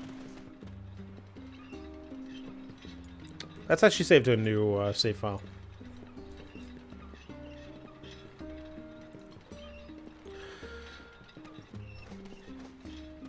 Over here. Hey, what's up, Devila? Hey. Kind of thought you'd never talk to us again. And this is bigger than you or Popula. It's about the whole damn village. I know, but regardless, you should go talk to Popula. I think she wanted to discuss the Shadow Lord with you. Hey, Void Hunter, welcome to the stream.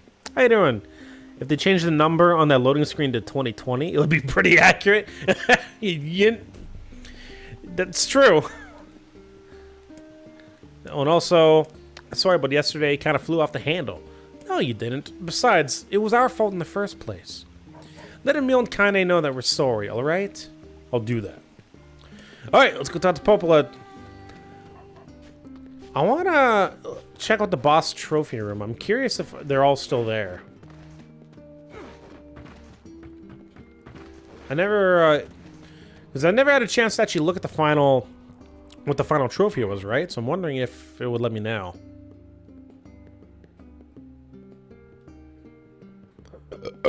Ooh, excuse me.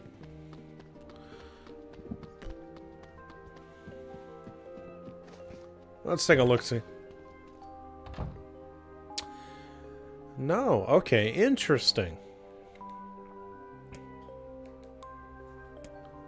So, I was actually really thinking they would all still be here, but no.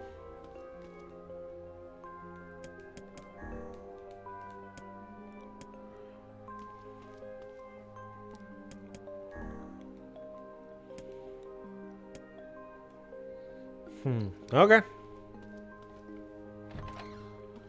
Alright, let's go talk to Popula. start this whole thing with collecting the keys and whatnot, I guess. Popola? Oh, hello. Look, I wanted to apologize for yeast. Stop. Don't you dare. You had every right to be upset. I understand why you did what you did, even if I don't agree. You're just trying to protect the villagers. It's not your fault. Well, I still feel terrible, just so you know. I believe there was something you wished to discuss with us. Oh, right. Yes, about that. You know about the lost shrine, right? The temple where I was first discovered. That's it. And it seems the Shadow Lord's lair is connected to it somehow. Ho ho! It was right under our pages this whole time. But the entrance is sealed off. And the bridge that led us there. I don't know. I kind of don't want to reread all this because this is all the same stuff. I might just skim it, and if anything really seems new, then I'll really take the time. But this is all the same, yeah? Yeah, so we're still going to the shrine.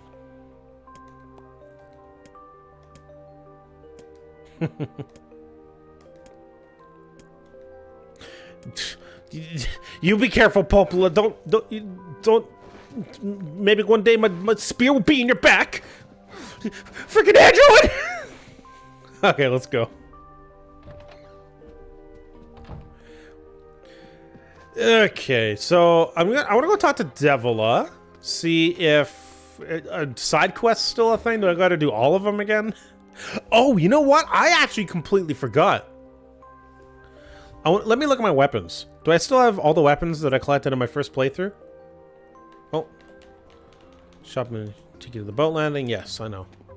Do I still have all my weapons? I have 87% weapon collection. I have been told by a good friend of mine that I can go directly from ending B to ending E if I have every single weapon. And apparently ending A and E are the only, like, canon or, like, real endings. I don't know what that makes B, C, and D then, but...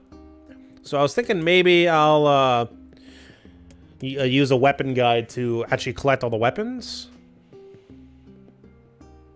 Androidola. Hi. Hold on, guys. 1 second.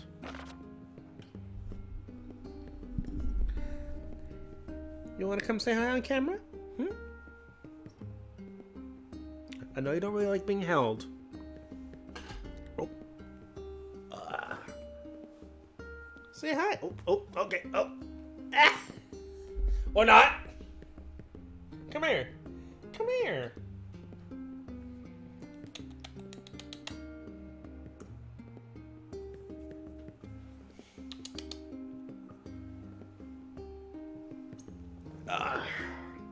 There we go. This is Captain. I don't know, I've showed him off on streams a couple times before, but...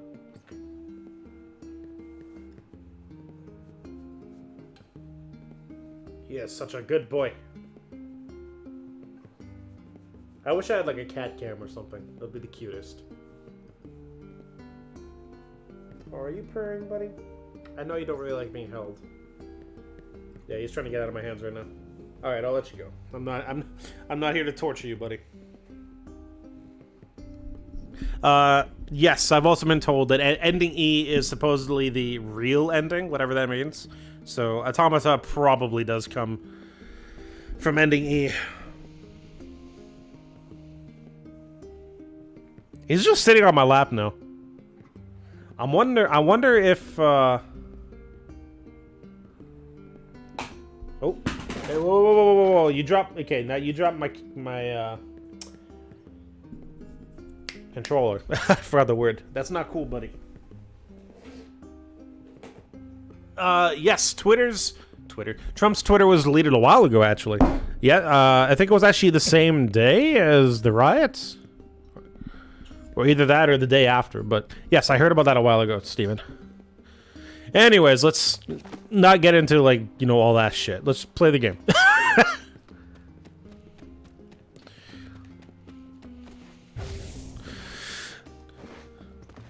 To the lost shrine we go, to the lost shrine we go. Hey, oh, Mario, back to the lost shrine we go. Retreading stuff I did, retreading the stuff I did. Hey, oh, Mario, retreading the same stuff I did. Let's see if Devil has side quests. Do I gotta do them all again? Oh my god! Oh my god! I did so many of them last time. I gotta do make. Oh wait, I think these are the two I actually didn't finish. I think. Yes. Okay. Actually, these are the two I didn't finish, if I specifically remember. So I think I don't know if I want to finish these ones, or at least the Life in the Sands one. Let me actually see what I get for that. Because if I get a weapon from it, then I'm gonna have to do it. Otherwise, I don't think it's worth it. NieR PS3 Life in Sands? Fuck, what was it called? According to Wikipedia, NieR is an action role. Yeah, alright, I get it.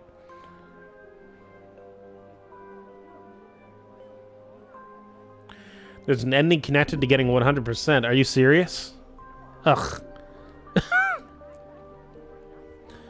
Alright, well, Holton. Maybe I'll do it.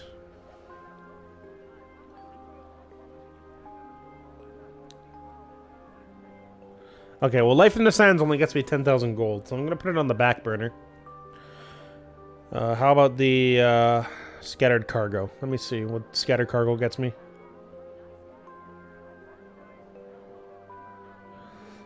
Scattered Cargo. I probably should pull up like some sort of a weapon guide so I make sure I don't lose any. But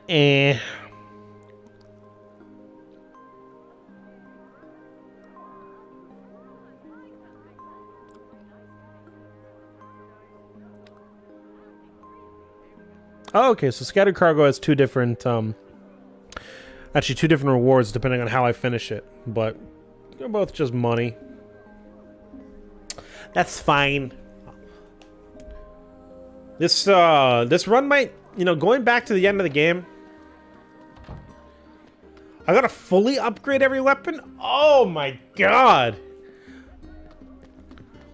I don't know if I want to do that, honestly. Like, yes, I did take the time to unlock every single weapon back on Drakengard, but to grind out and level up every single weapon in NieR, I don't know if I have the patience for that, I'm not gonna lie. Like, some of the farming material in this game is ridiculous to get. I might just end up looking up specific endings on YouTube if y'all are okay with that. Like, I'll definitely finish Route B, and I'll finish Route E myself as well. I have no problem doing that. But I don't like the 100% ending. I don't know about that.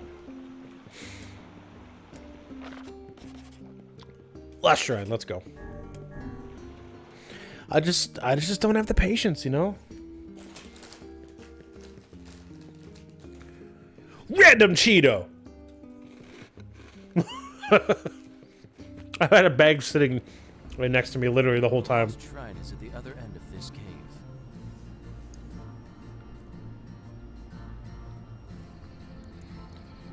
It's required for that ending, as every weapon also has a story. Oh, that's right. Yeah, there's weapon stories as well. In the Shadow Lord's castle lies. I forgot how to check those. Thought you were talking about Trump. Let us make haste. Good one, Steven. Yeah, I forgot about the weapon stories. View details. Oh, is that all it is? A simple sword forged by a village smith, more suited to defending off small animals. Made from the fossil of an ancient beast. It's more oh, that's right.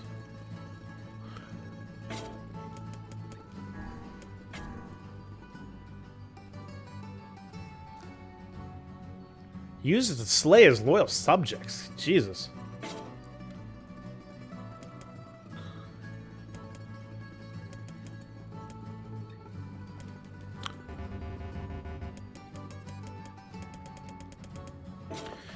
Alright, let's go.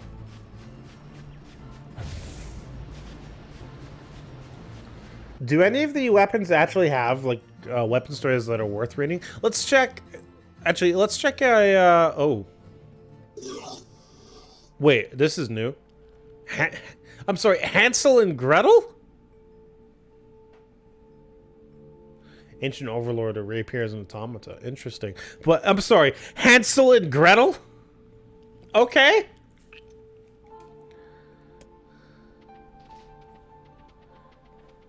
Who are you? Go away, dirty, defective swine! I'm not like you, I'm different! What is going on?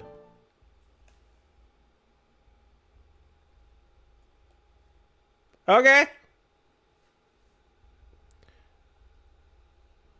Okay, that was different. That was new. Now we know they're called Hansel and Gretel. Okay.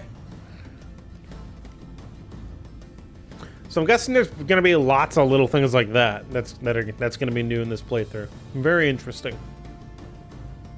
Oops.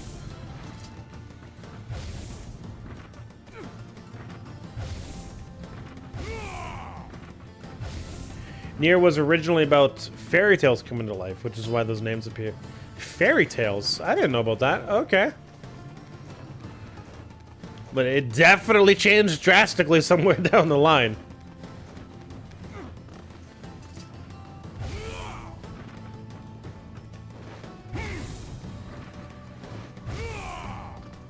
Oh wait, do I have like all my items and stuff?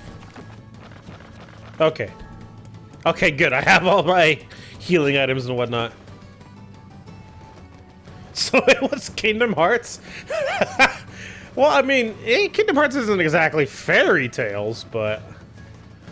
That's actually funny that you mentioned Kingdom Hearts.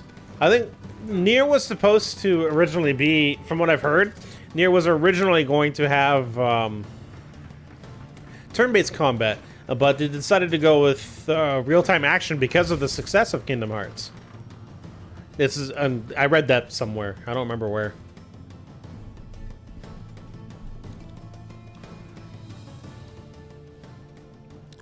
You again? Stop bothering me!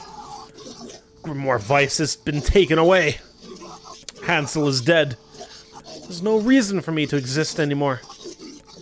My life is over. Just leave me alone. Jeez, I feel bad for him. You.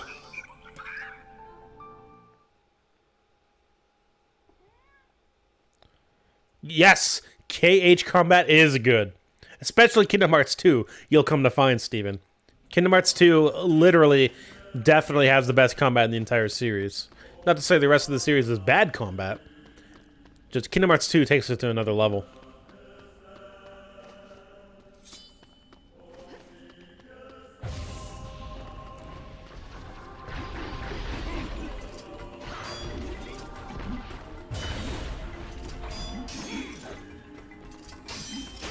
Yeah, I'm basically just gonna one-shot all these guys, aren't I? Am I still, like, the level I was? Yeah, I'm still level 31. These guys are gonna be nothing to me.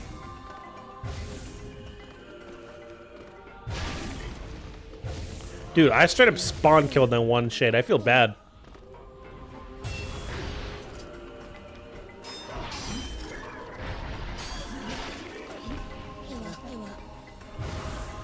Yeah, let's go this way.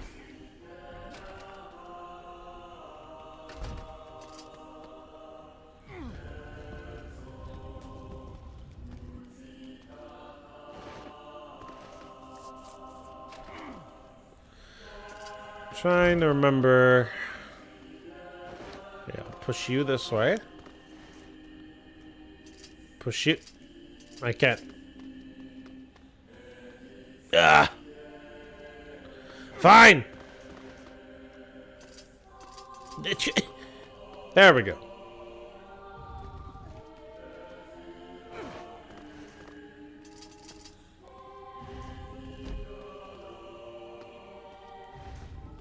There should be enough to open it. There should be enough to open the doors. I don't know why it isn't. There we go. The doors swing out, they don't swing in. This is all too I agree, it is too easy. I'm way too high of a level.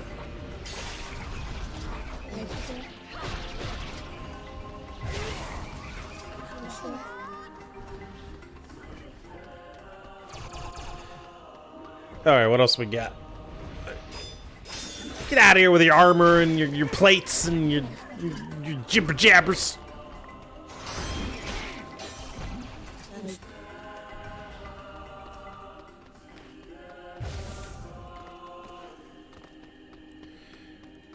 Woo! No, I can't take those off. That's right. I gotta go the long way around.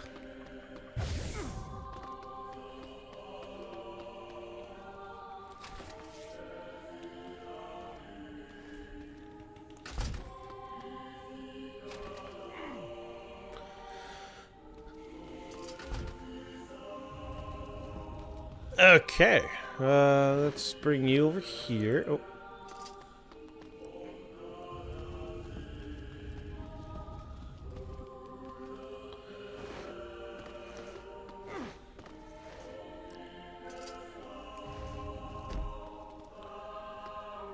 And then, if I could grab you, thank you.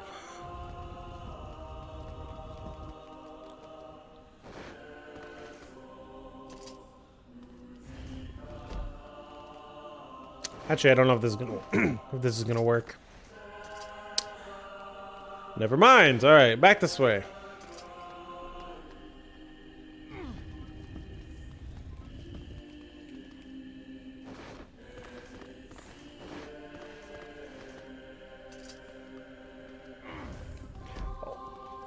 Only FF15 is almost exact in combat as Kingdom Hearts or FF7 Remake.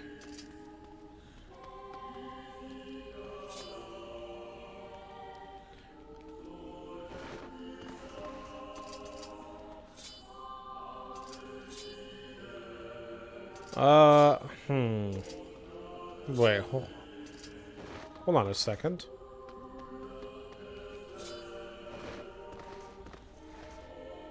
Is this not...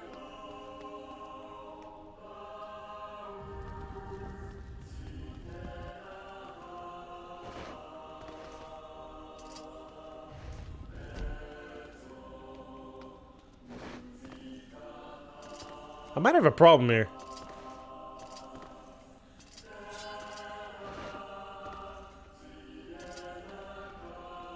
Yeah, I can't pull this down anymore.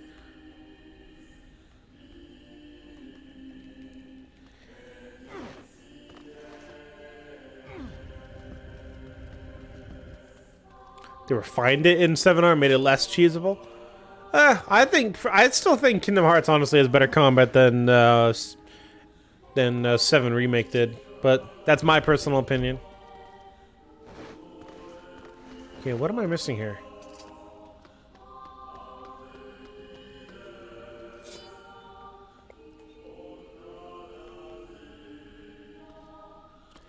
Is this layout different from how it used to be last time I went through here? Because I don't remember having trouble with this. Excuse me, I need a sip of my drink.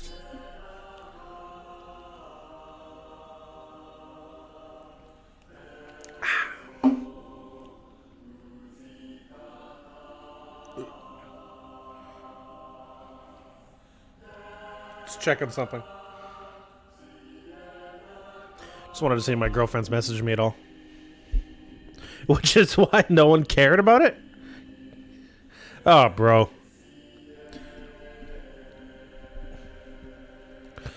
Okay, what's the problem here?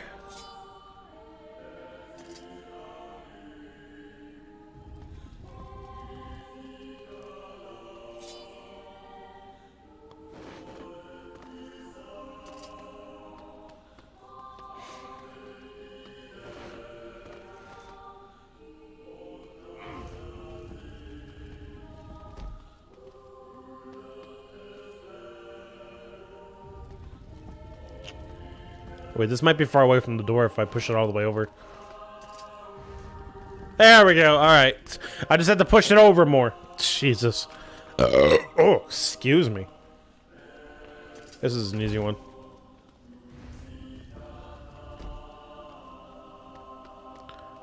Oh. Okay.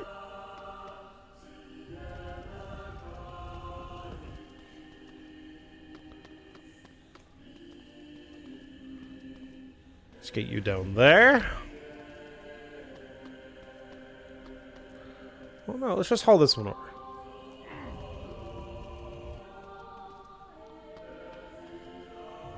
Did it.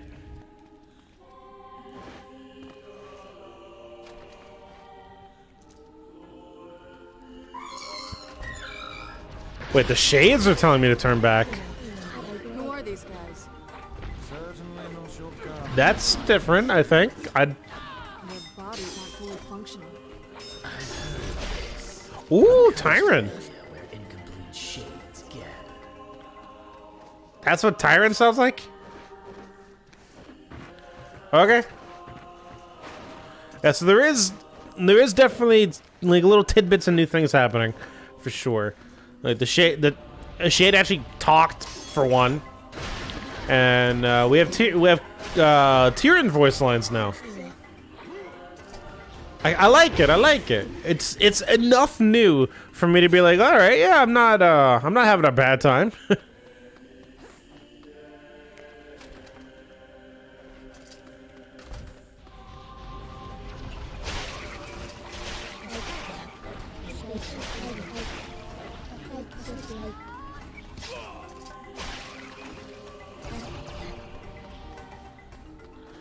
You can actually explain what the shades really. Well, it was said at the end of Route A that shades are actually just their humans, or what were humans, or to be more specific, the gestalts, right? They're like twisted, relapsed gestalts that never formed back with their replicant bodies. So I suppose it makes sense that they should be able to talk.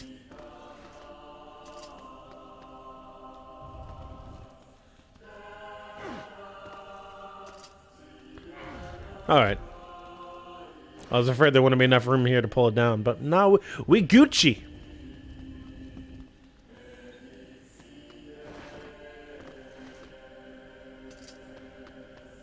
Yeah, they're essentially the souls of people. Because, well, because the replicant is the body without the soul, and the gestalt was the like the soul that had been separated from the body, I believe.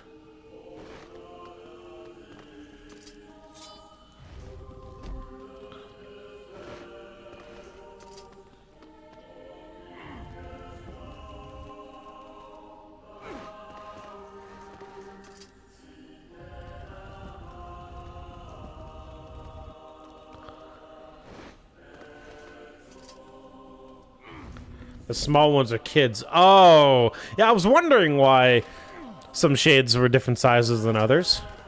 That's horrible. What about then, like, the boss shades? Like, the really gigantic shades? So, like, what were those?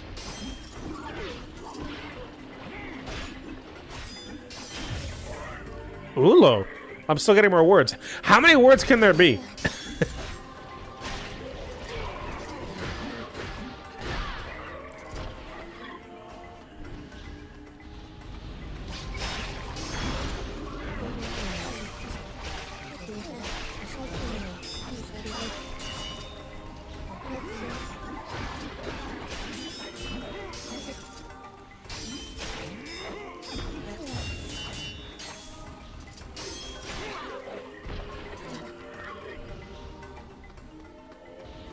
Oh, I gotta kill him to continue on. Alright, let's go.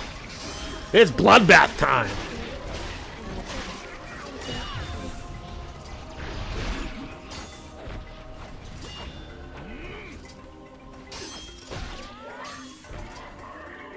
Alright, let's go. Oh, I still have a little bit more. Oh, we got a boss shade! Boss shade dead! Hodu!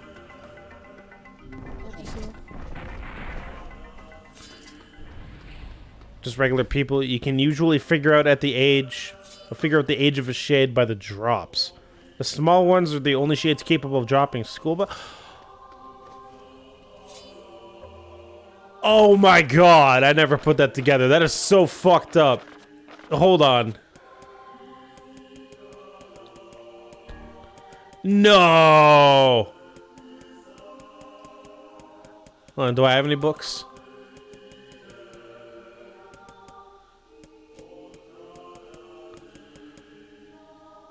Well, there's thick dictionaries. Oh no. Closed book, used coloring book. No! Oh, that's full. That's so fucked up. Oh, Yoko Taro! Alright, let's keep going. Oh, here we are, back at this now. I've treated you all poorly. I mocked you, betrayed you. All because I went Gestalt before the change was complete.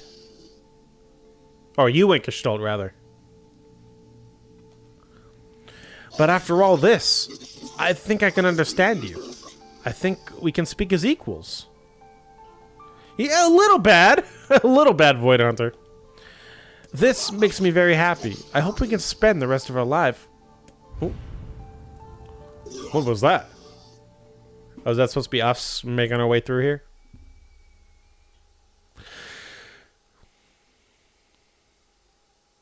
Oh, shit.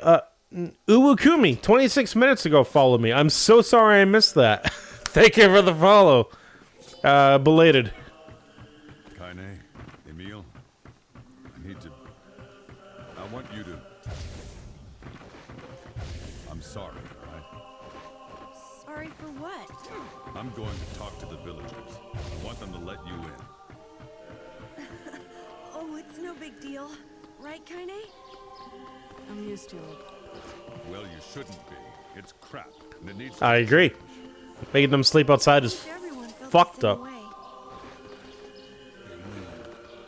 It's all right, really. I like camping out with Kaine. You wanted to let me know? Well, thanks for, I really appreciate you not spilling the beans about that. A roast. Emil, that's enough. I got a fucking image to maintain. We seem to be surrounded by a mob of helpless puppies. Just pick 'em up. Ah!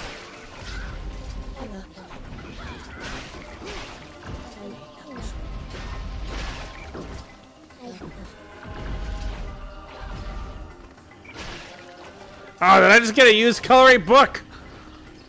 Okay.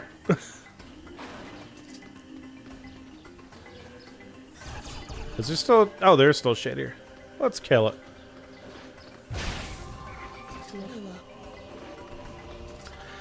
Alright, let's get that thick save going. And it's Cheeto time.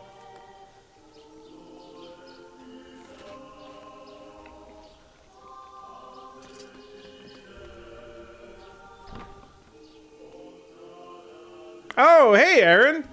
Hi, Phoenix. Hi, Lincoln. How are all of you doing? Thanks for stopping by. I didn't even know you followed me on YouTube. Whoa. Whoa?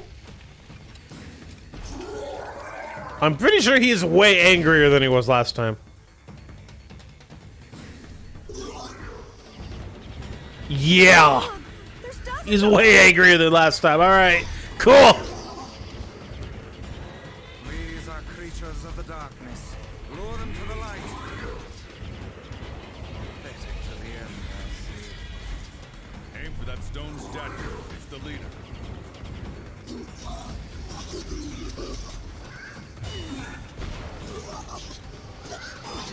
Like, oh no! Don't make me feel bad! Oh, you're funny. I'm gonna start crying here. Who does Tyron's voice? Sounds a little familiar. Do I have to hit him with magic? Wait, I don't have my left one, my L1 magic. Oh, it's on set. Of course it is. Okay.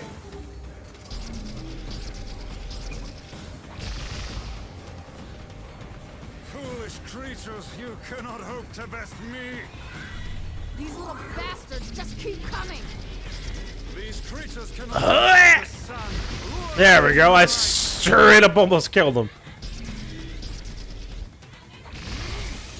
Nice.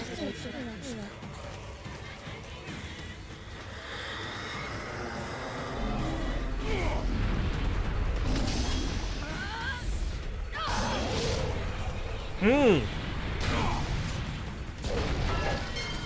felled the beast. This whole segment is going to be so much more interesting now, actually. With Kaine getting taken over by Tyrion. I wonder what's going to... I'm actually really curious what's going to happen, though.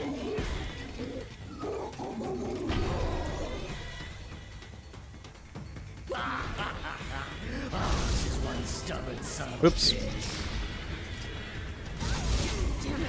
And I think last time, like, he was talking last time, I believe, but we didn't get subtitles for his speech, right? Ain't no turning back now. You gotta lust for blood. You gotta embrace the slaughter. All we know is the thrill of battle. Ain't that right, Kaine? There we go.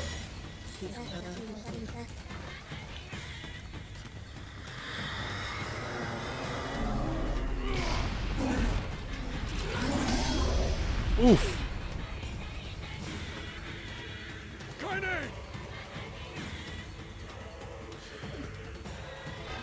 Yeah, I'm super curious to see what's gonna happen here now.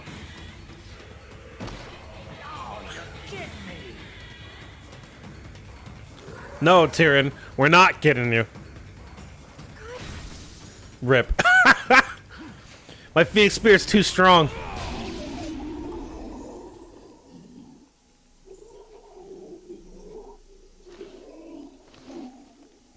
Oh man, I forgot about that spray of blood. Oof.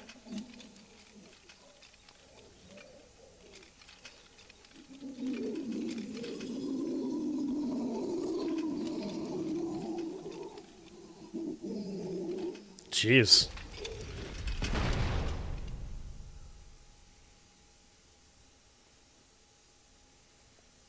So badass NieR. Right between the boobs. Pretty much, yeah. We've got to get help. I fear there is little we can do. No! Kaine!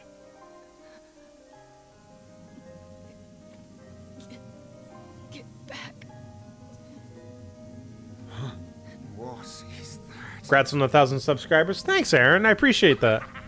It's all over for you, sunshine. Kaine. So Tyrion is gonna take control here.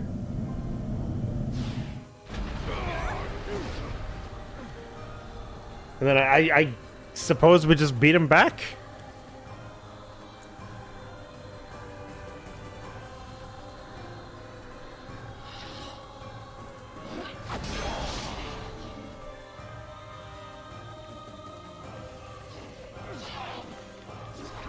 Look at Kaine's shade!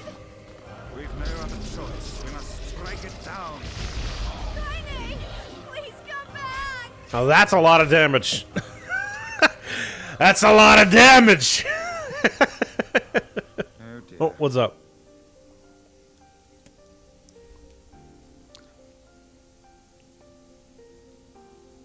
Kaine! Kaine! I was kind of hoping for something a little bit more involved with Tyrion. Kaine. I couldn't hold it back. I can't be with you. We're always going to be together, Kaine. If you transform again, we'll just stop it again, as many times as it takes. I don't care how tough it is, we're gonna get you back. I like sleeping outside because I'm with you, Kaine. Oh, that's I right. Ignore my appearance and keep going because of you. I'm weak. I forgot Emil has sad, this whole like breakdown here. But somehow you make me strong. You're my friend, and I need you, so you can't go away.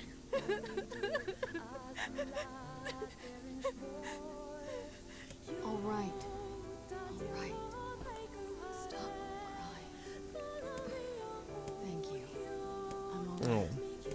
So, okay, so again, what happened to Tyrion? That's what I'm curious about. We're not getting anything about that? Okay. NieR also had one spirit-crushing ending. Oh yeah, the whole thing with the masked men giving their lives and, you know, Emil giving his life. Yeah, it was pretty sad.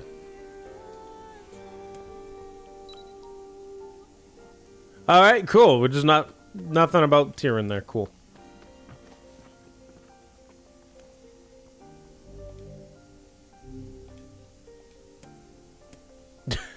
It's the first key to the Shadow Lord's castle. That's what that is.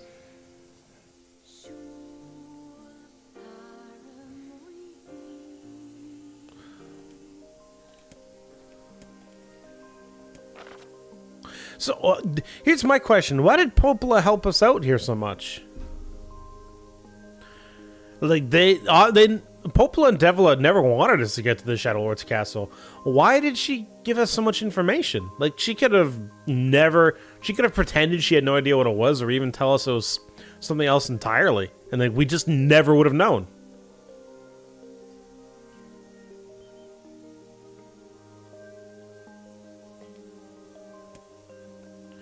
Hey, Void Hunter, chill on the, I know that one of the endings has you delete your save file, but don't, no spoilers, please. I don't want to know anything about NieR giving up his existence.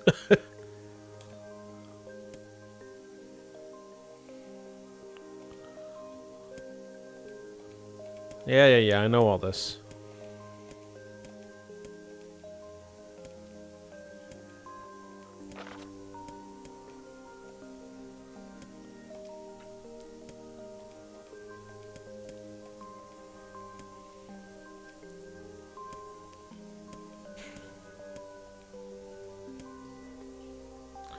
NieR is the Shadow Lord's replicant. Yes, I do remember that.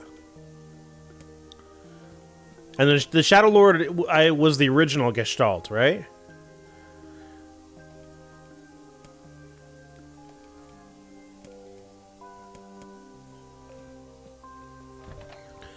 Still not sure why he like retained his humanoid form.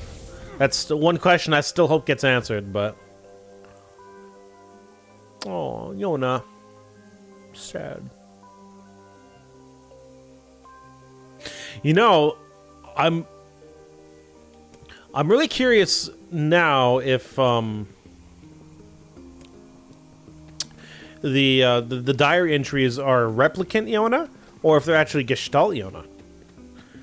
That's actually a very interesting thought that just popped in my head. Alright, I'm gonna go to the Forest of Myth first. Just get that whole what is it? The whole visual novel thing just out of the way. He was the very first. He was more complete than the rest of them. Interesting that the very first Gestalt turned out the best. You would think the first one would be like the worst, and they would, you know, get better from there and eventually perfect it over time. No, out of my way, children. Really? God damn it.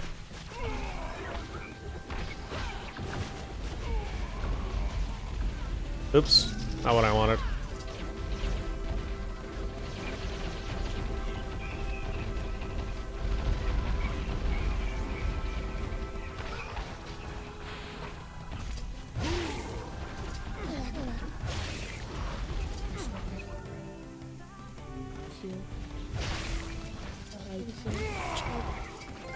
Oh, wordsmith. Okay, I must have collected a lot of words.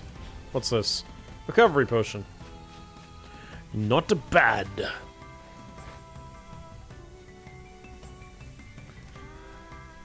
The rest didn't have Grimoire and Noir. Oh, good point.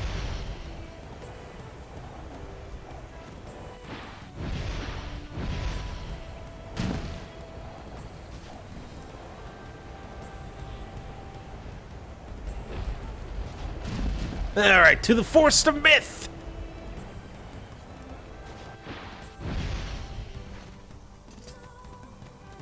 Oh, actually, before I forget, I wanted to reread Emil's documents.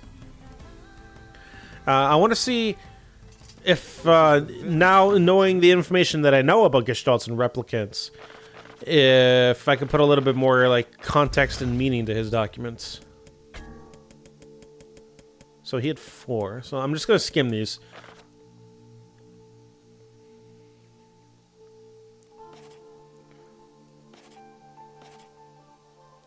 So if I remember correctly, I believe Emil is an actual legitimate human, right? Just because of how old he is? Or I don't know. I don't know when they begun the Gestalt project. Okay.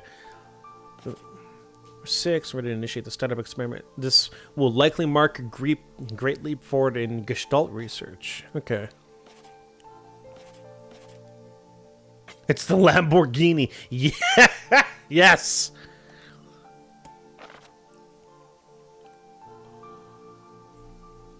Oh, that's a small research.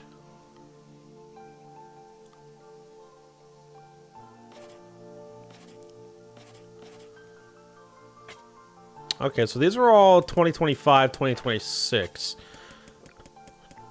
I mean, oh, I don't have the Gestalt documents. Oh, man. I wanted to look at them again. That's annoying. Oh, well. Maybe I'll get them again later on at the Shadow Lord's castle. I hear you. I'm feeling rather strange presence when you visit the Divine Tree. Except for prayer. He's not supposed to go near the tree and he has no idea why. Whatever, buddy. Oh god, yes, I remember all this.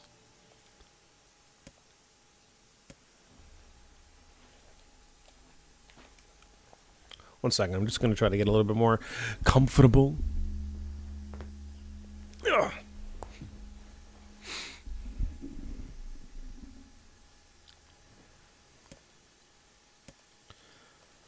I wonder, is any of this going to be different? I wonder, let's see. Difficult words, amorous words, all sparkling dark jewels.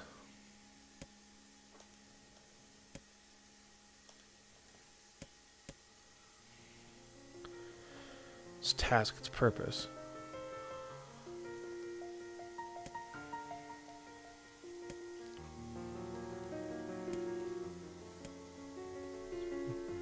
Yeah, this is all the same so far. Maybe it'll have a different memory.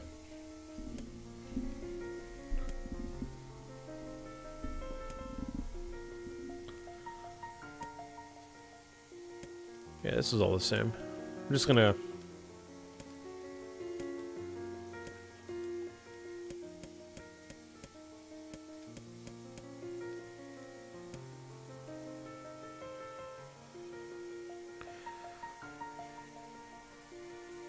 Yeah, I'm still curious about this.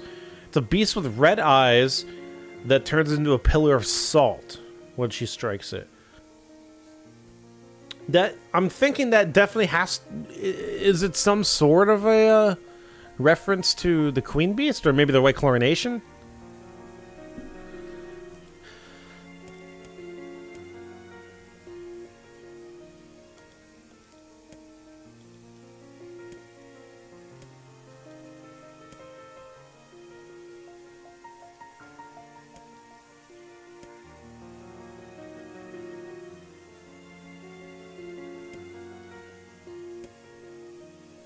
Likely referring to the Red Legion. The Red Legion, what is that? Covered in blood and dirt, the warrior laughs. Okay. No! I was hoping this time the tree would be like, oh yeah, I have this memory. God, why do you have to like, not troll, but like, ugh! It's such a small Drakengard reference, and I want more.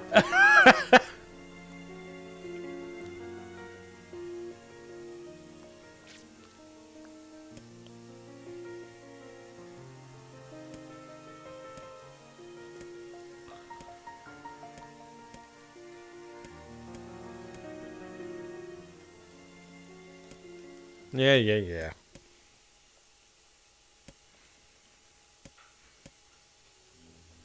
You have to go into detail about white chlorination syndrome. Okay, well, let's hold off on that for now. I want to wait to see how much information the game itself gives me before I start asking for like information on lore and such. Mandatory.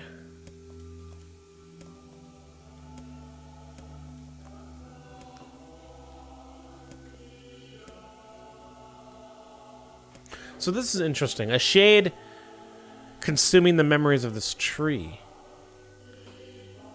I'm trying to think, is there any reason a human would want to do that? I'm trying to think. I'm trying to think about these things now with the new perspective and the new knowledge I have. Hi, honey. I don't know.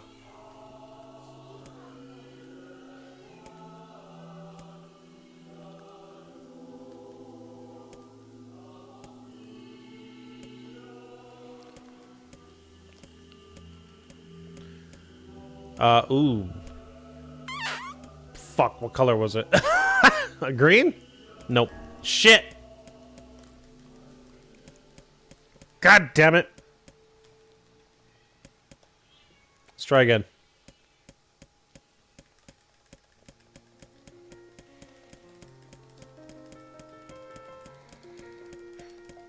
There's a lot of text to get to the first question.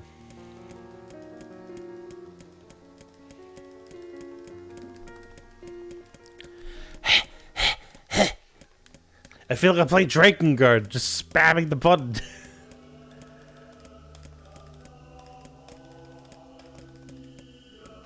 Brown? No. Oh my god. Alright. Maybe I should have read it. Think of it this way. When you feel nostalgic about things you can't fully remember and you're near the area, what do you do? Oh, I guess that's a good point, actually.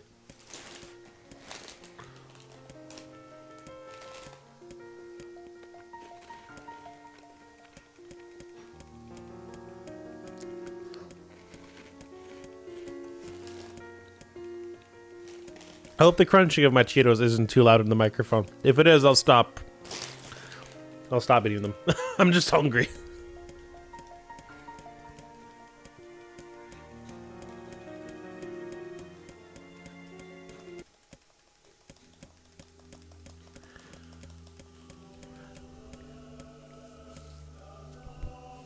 You effectively consume your memories of the area.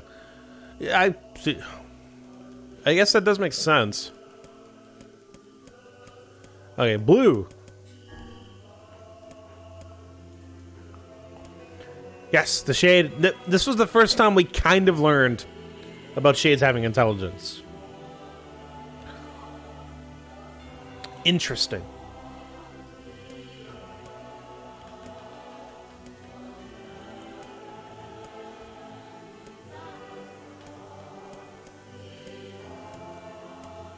'23. I remember that.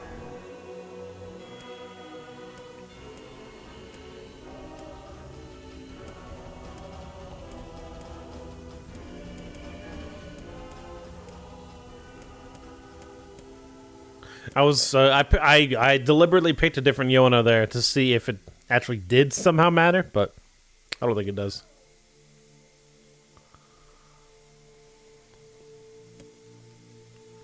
I don't care if they can tap dance and play the fiddle. Yeah, NieR just does not care. You know, and I wonder why that is.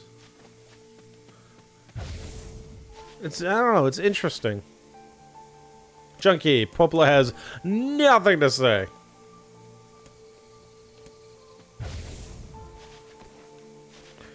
Let's do ourselves a good old hot sexa save, yeah?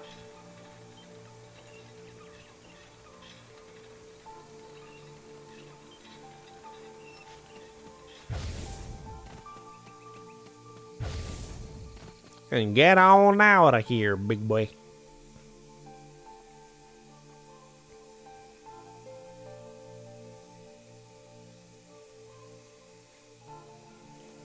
Oh.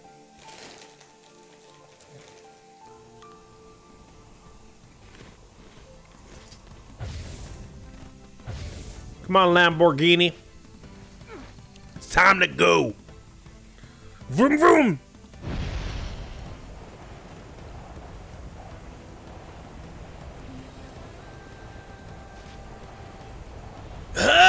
Shit. All right, fuck it. I'm sorry, Lamborghini. I must leave you. Survive, my old friend. You must. I love this spear, man. It's so much faster than just running. Hi. Hi, Captain. Ow. Oh, you're... You are purposely avoiding the camera, aren't you, Captain?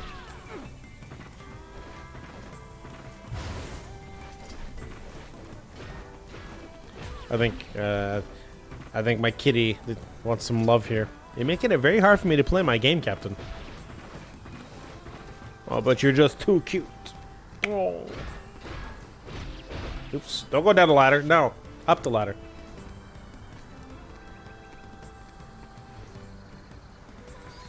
Oh, Captain.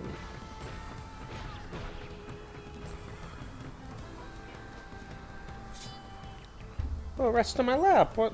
I was just about to edit to change my camera, so to show my lap off with Captain sitting on it, but he kind of just walked off a little bit. Now he's on my side. Oh well.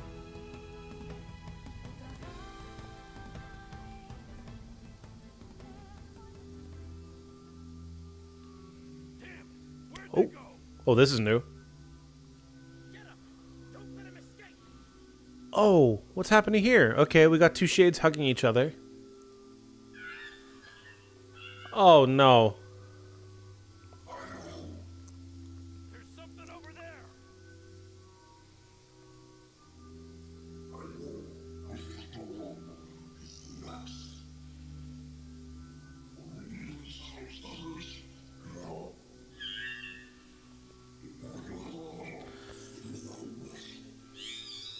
No.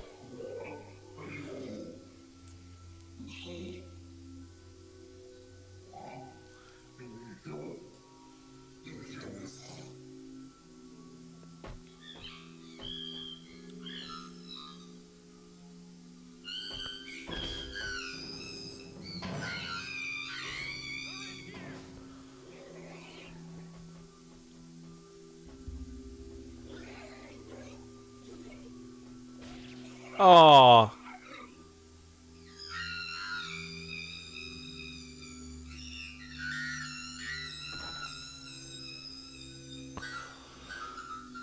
Oh my God.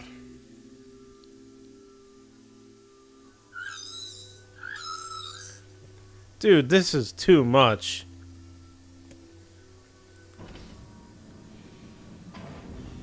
Wait.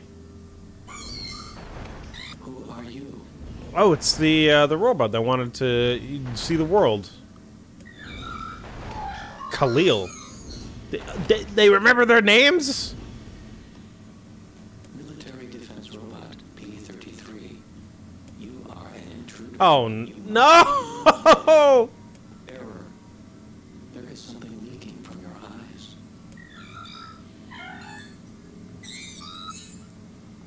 What is crying? Who is Mom?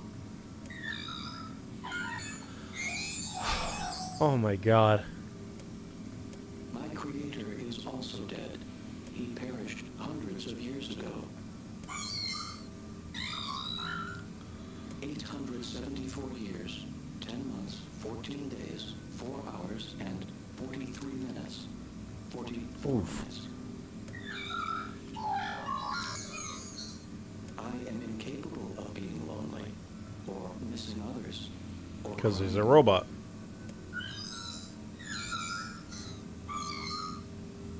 You will die.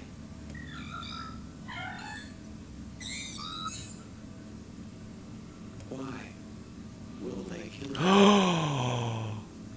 Oh no! it! The boss fight, he had a little shade on its head! No! Oh! Oh, what are you doing to me, game? Oh!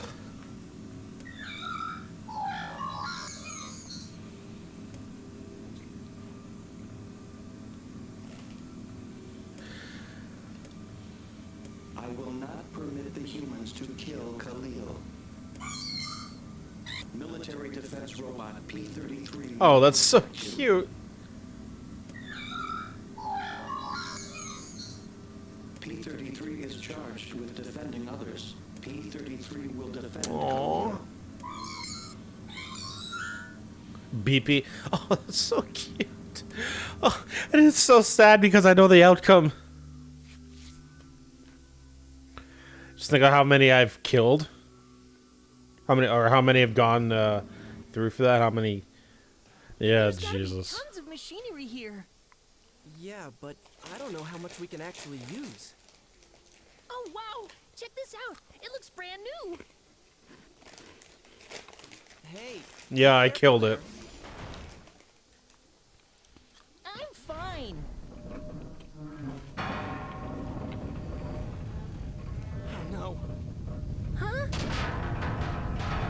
Look out!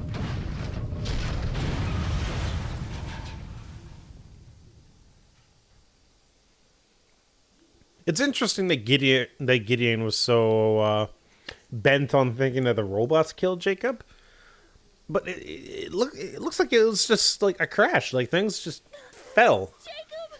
Jacob, no! No, this can't be happening! Oh God! Did that happen before?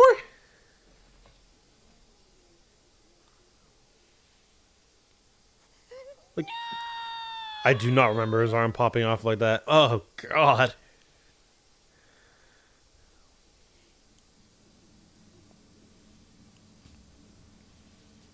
What's up, P-33?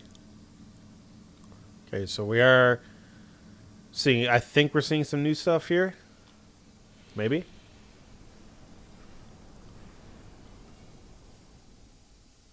Yeah. The noise of the intruders caused the structure to fail. They should have proceeded with more caution. They should have, yes. One intruder has perished. Same thing did happen. His arm did pop off the first time. I didn't remember that. Okay. Aww. The shade's kind of... It's almost friendly. Huh. See, I'm confused because I thought relapsing gestalts all became violent. Perhaps we should speak to the brothers. They might know something about this. I don't know. Alright, what's up, Gideon?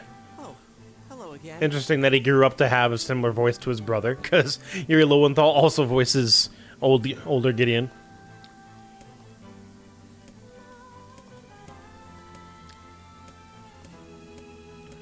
It's about shades. Yeah.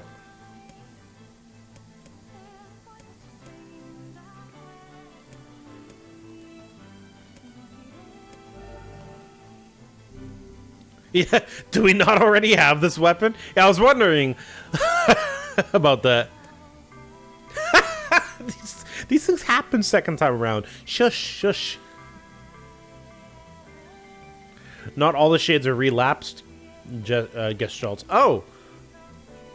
Okay, so then what exactly does it mean for a gestalt to relapse then? Because I thought a shade, I thought that's what a shade was. I thought when a gestalt relapses, it turns into a shade.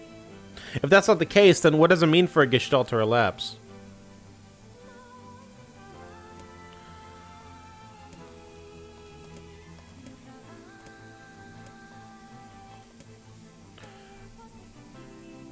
Yeah. Alright, let's go. Man, I thought I was done with the junk heap, man.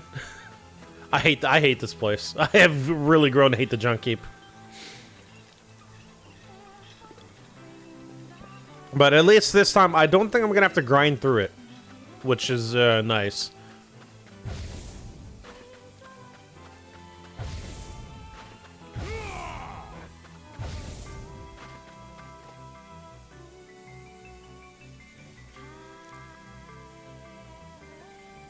Obtained memory alloy, okay. It's a shame about the older lad. He was but a child. He died protecting the only family he had left. Why did I just get a memory alloy? Whatever. A feral shade is a relapsed gestalt, a shade that can think and talk like the Shadow Lord are proper gestalts. Oh, okay. Interesting. I didn't notice that or realize that.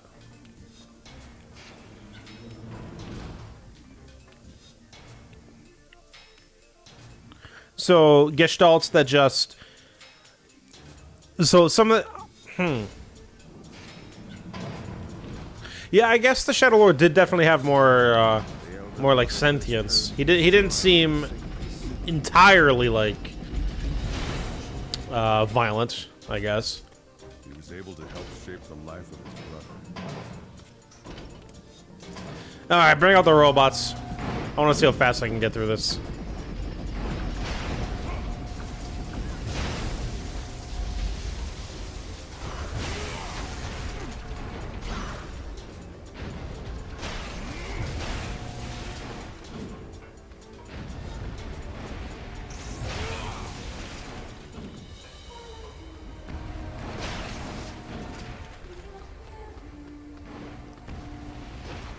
Oh, there's still more.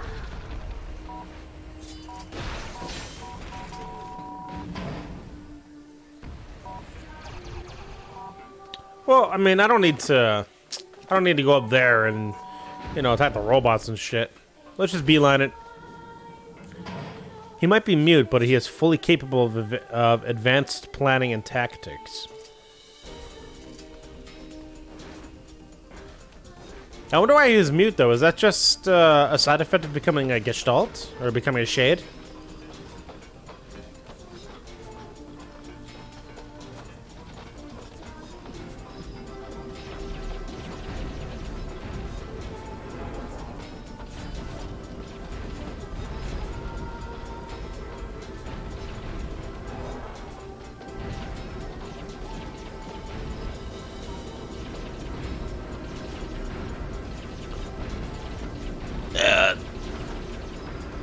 We're about to get real busy on this minecart, boys!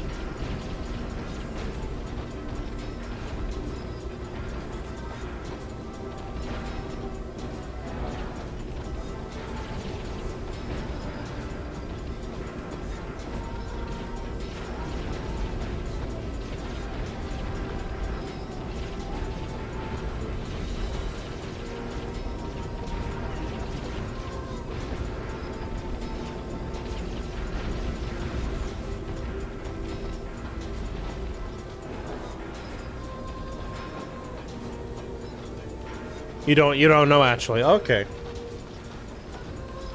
That's fair. Hey, Kaine, just chilling.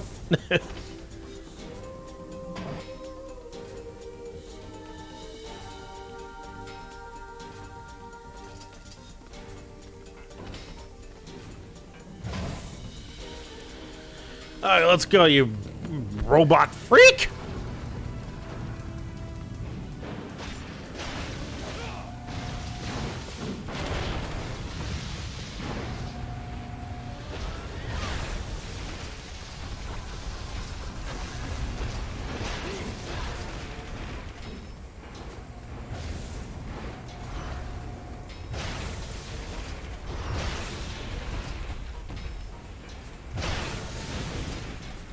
I wonder if I should start checking the shops and stuff for, like, maybe, like, new weapons. I wonder if that's a thing.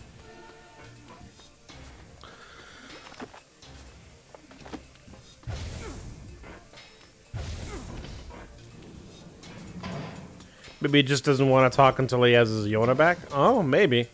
I don't know. I feel like you would have. I feel like you would have talked and would have said something already, or at least at the end.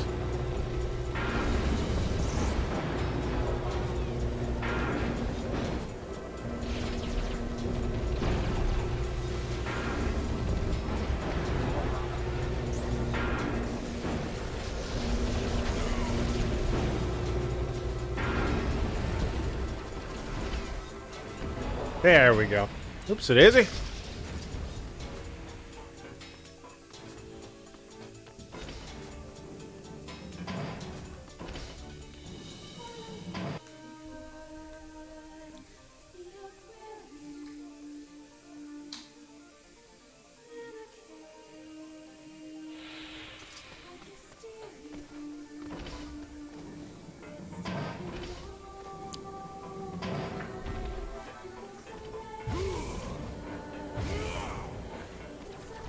It's interesting that this game kind of has a way of making you not really mind having to essentially play the same story again. I actually really like it.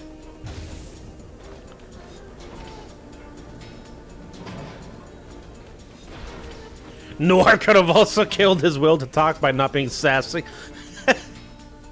Noir just basically killed his will to live. God damn Noir.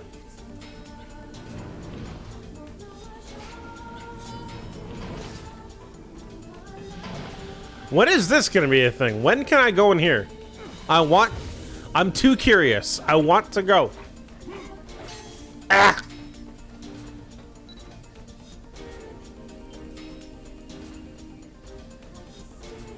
Oh wait, what was it I was doing here?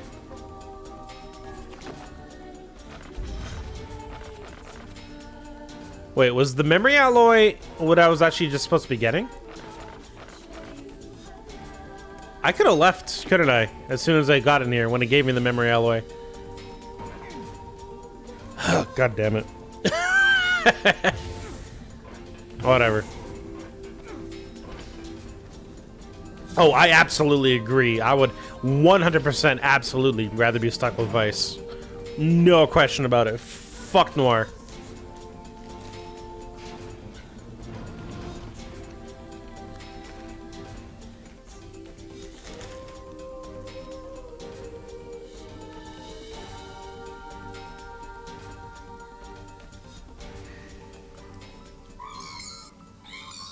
Oh, what's a ship? A large seagoing vessel that carries freight. Oh, he's like, is he like teaching him stuff? Oh, that's so cute. Oh, no, the young shade. Okay, the young shade is teaching the robot. Oh my god, that's so adorable. You have taught me much. You have helped to expand my vocabulary. Now I think I understand now about why, like, he started freaking out when they were trying to kill him. And he was going on about wanting to see the world and not wanting to die. Oh my god! Oh, Khalil actually made this robot want to live. You have instructed me in the ways of the. And then we just come in and kill the motherfucker.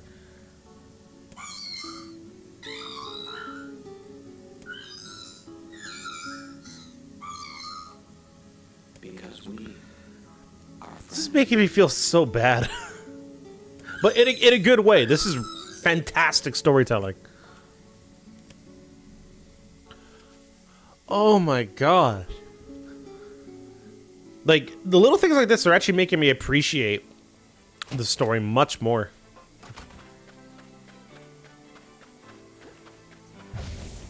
Let's go talk to Mr. Gideon. Giddy up, Gideon!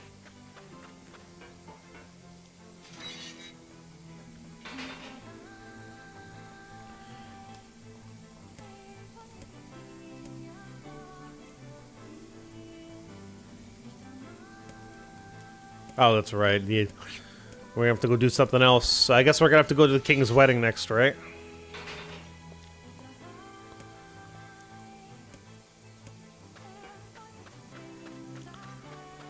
Really makes you question who the bad guy is. Yeah, I was already thinking that in the last, at the end of Route 8.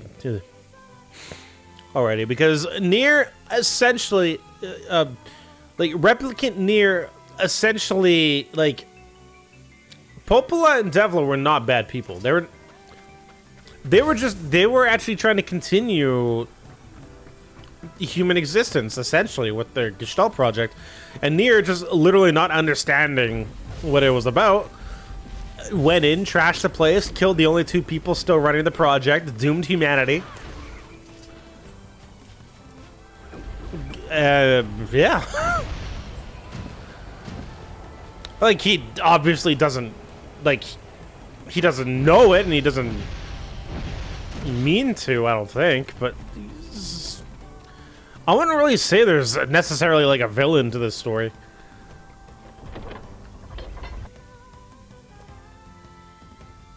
God, this game has fantastic storytelling.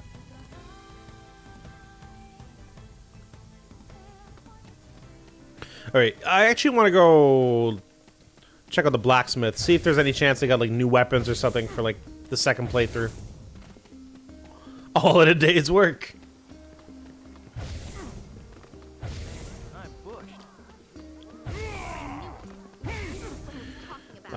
Here, right? Yeah. I got new weapons in stock! Really? Alright, buddy. Whatever you say.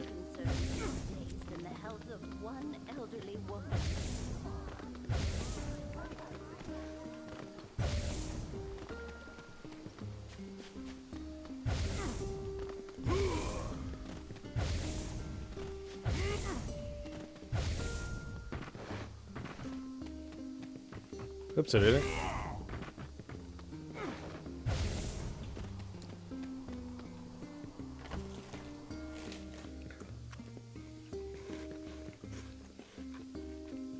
At least...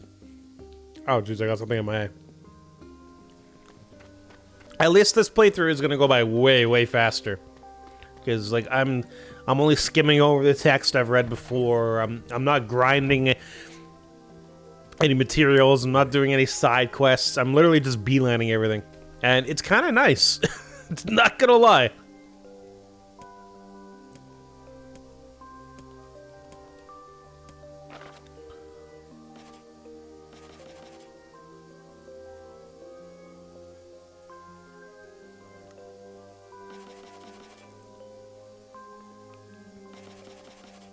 Okay, yeah, that's all the same.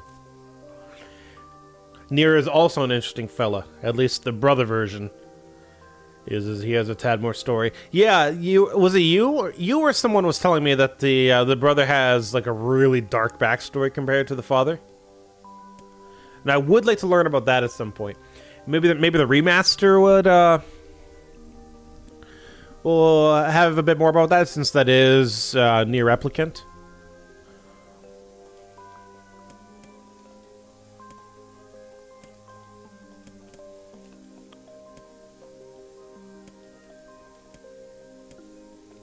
Yeah, that's the big thing that bothers me about NieR. He's very tunnel visioned about just saving Yona and fuck everyone else. He doesn't think he doesn't think ahead. He doesn't nothing.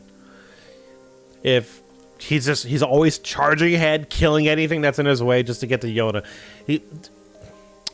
This guy.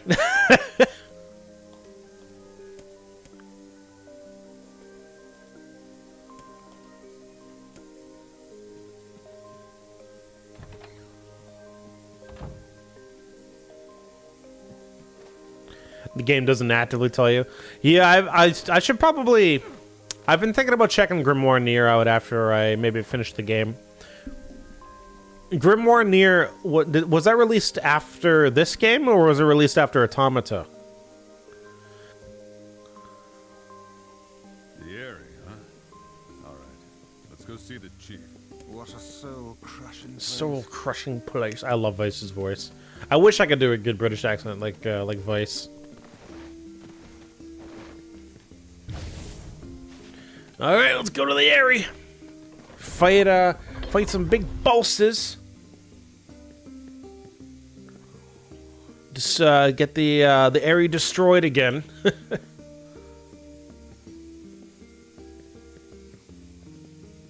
I thought,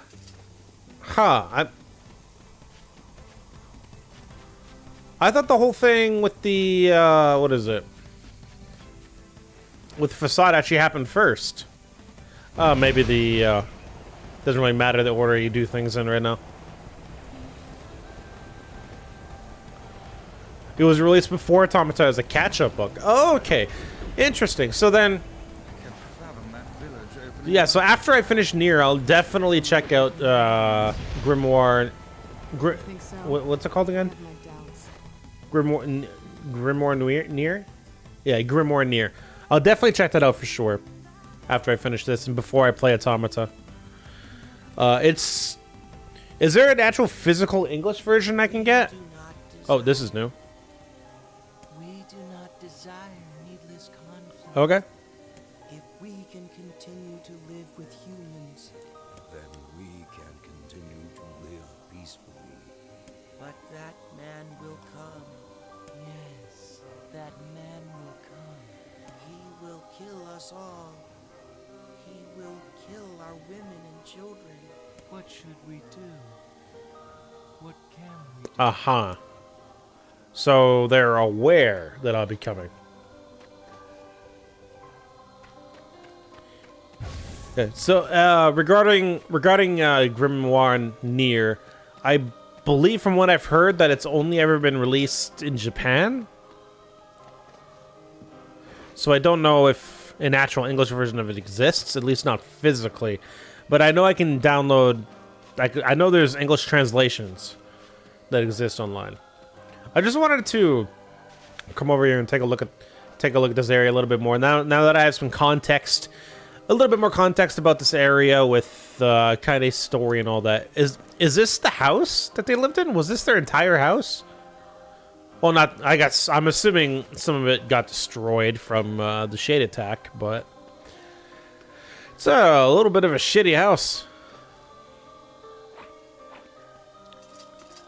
It looks like the blood splatter got cleaned up at some point, which is good. I was kind of afraid her grandma's blood splatter would still be here.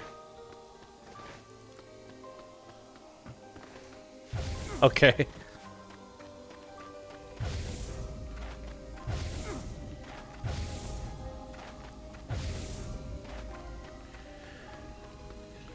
Alright, I know this is really sudden, and I do apologize for that, but I do think I'm going to end the stream here tonight, just because it is getting quite late.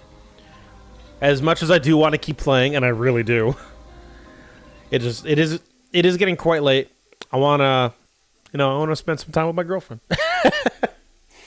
So thank you to everyone who came out to watch the stream with me. I had a blast. I cannot wait to finish this route. I don't think it's going to take me too long. It's very much just blasting through the game, essentially. So next stream, I think I can expect to finish this Route B for sure. The next NieR stream likely will be Tuesday.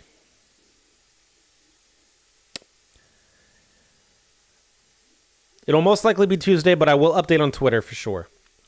Yes, whether or not I will be able to stream on that day, because I am still streaming on more of a day-to-day basis right now because of my work schedule. But more than likely, Tuesday will be the next NieR stream. But yeah, so thank you to everyone who came out, everyone who lurked everyone who was lurking, everyone who hopped up in chat. I love all of you. Thank you all so much. Feel free to follow me on Twitter for stream updates. My link is down below, both in the video description on YouTube and in the About panels on Twitch. What else do I want to say? I had some other stuff, but I don't remember. Monday, 10 a.m. because I'm not working. 10 a.m. Central Standard Time. I should be streaming The Binding of Isaac if you want to tune into that, and that will probably be a bit of a longer stream. And yeah. See all you guys then. Have a good weekend.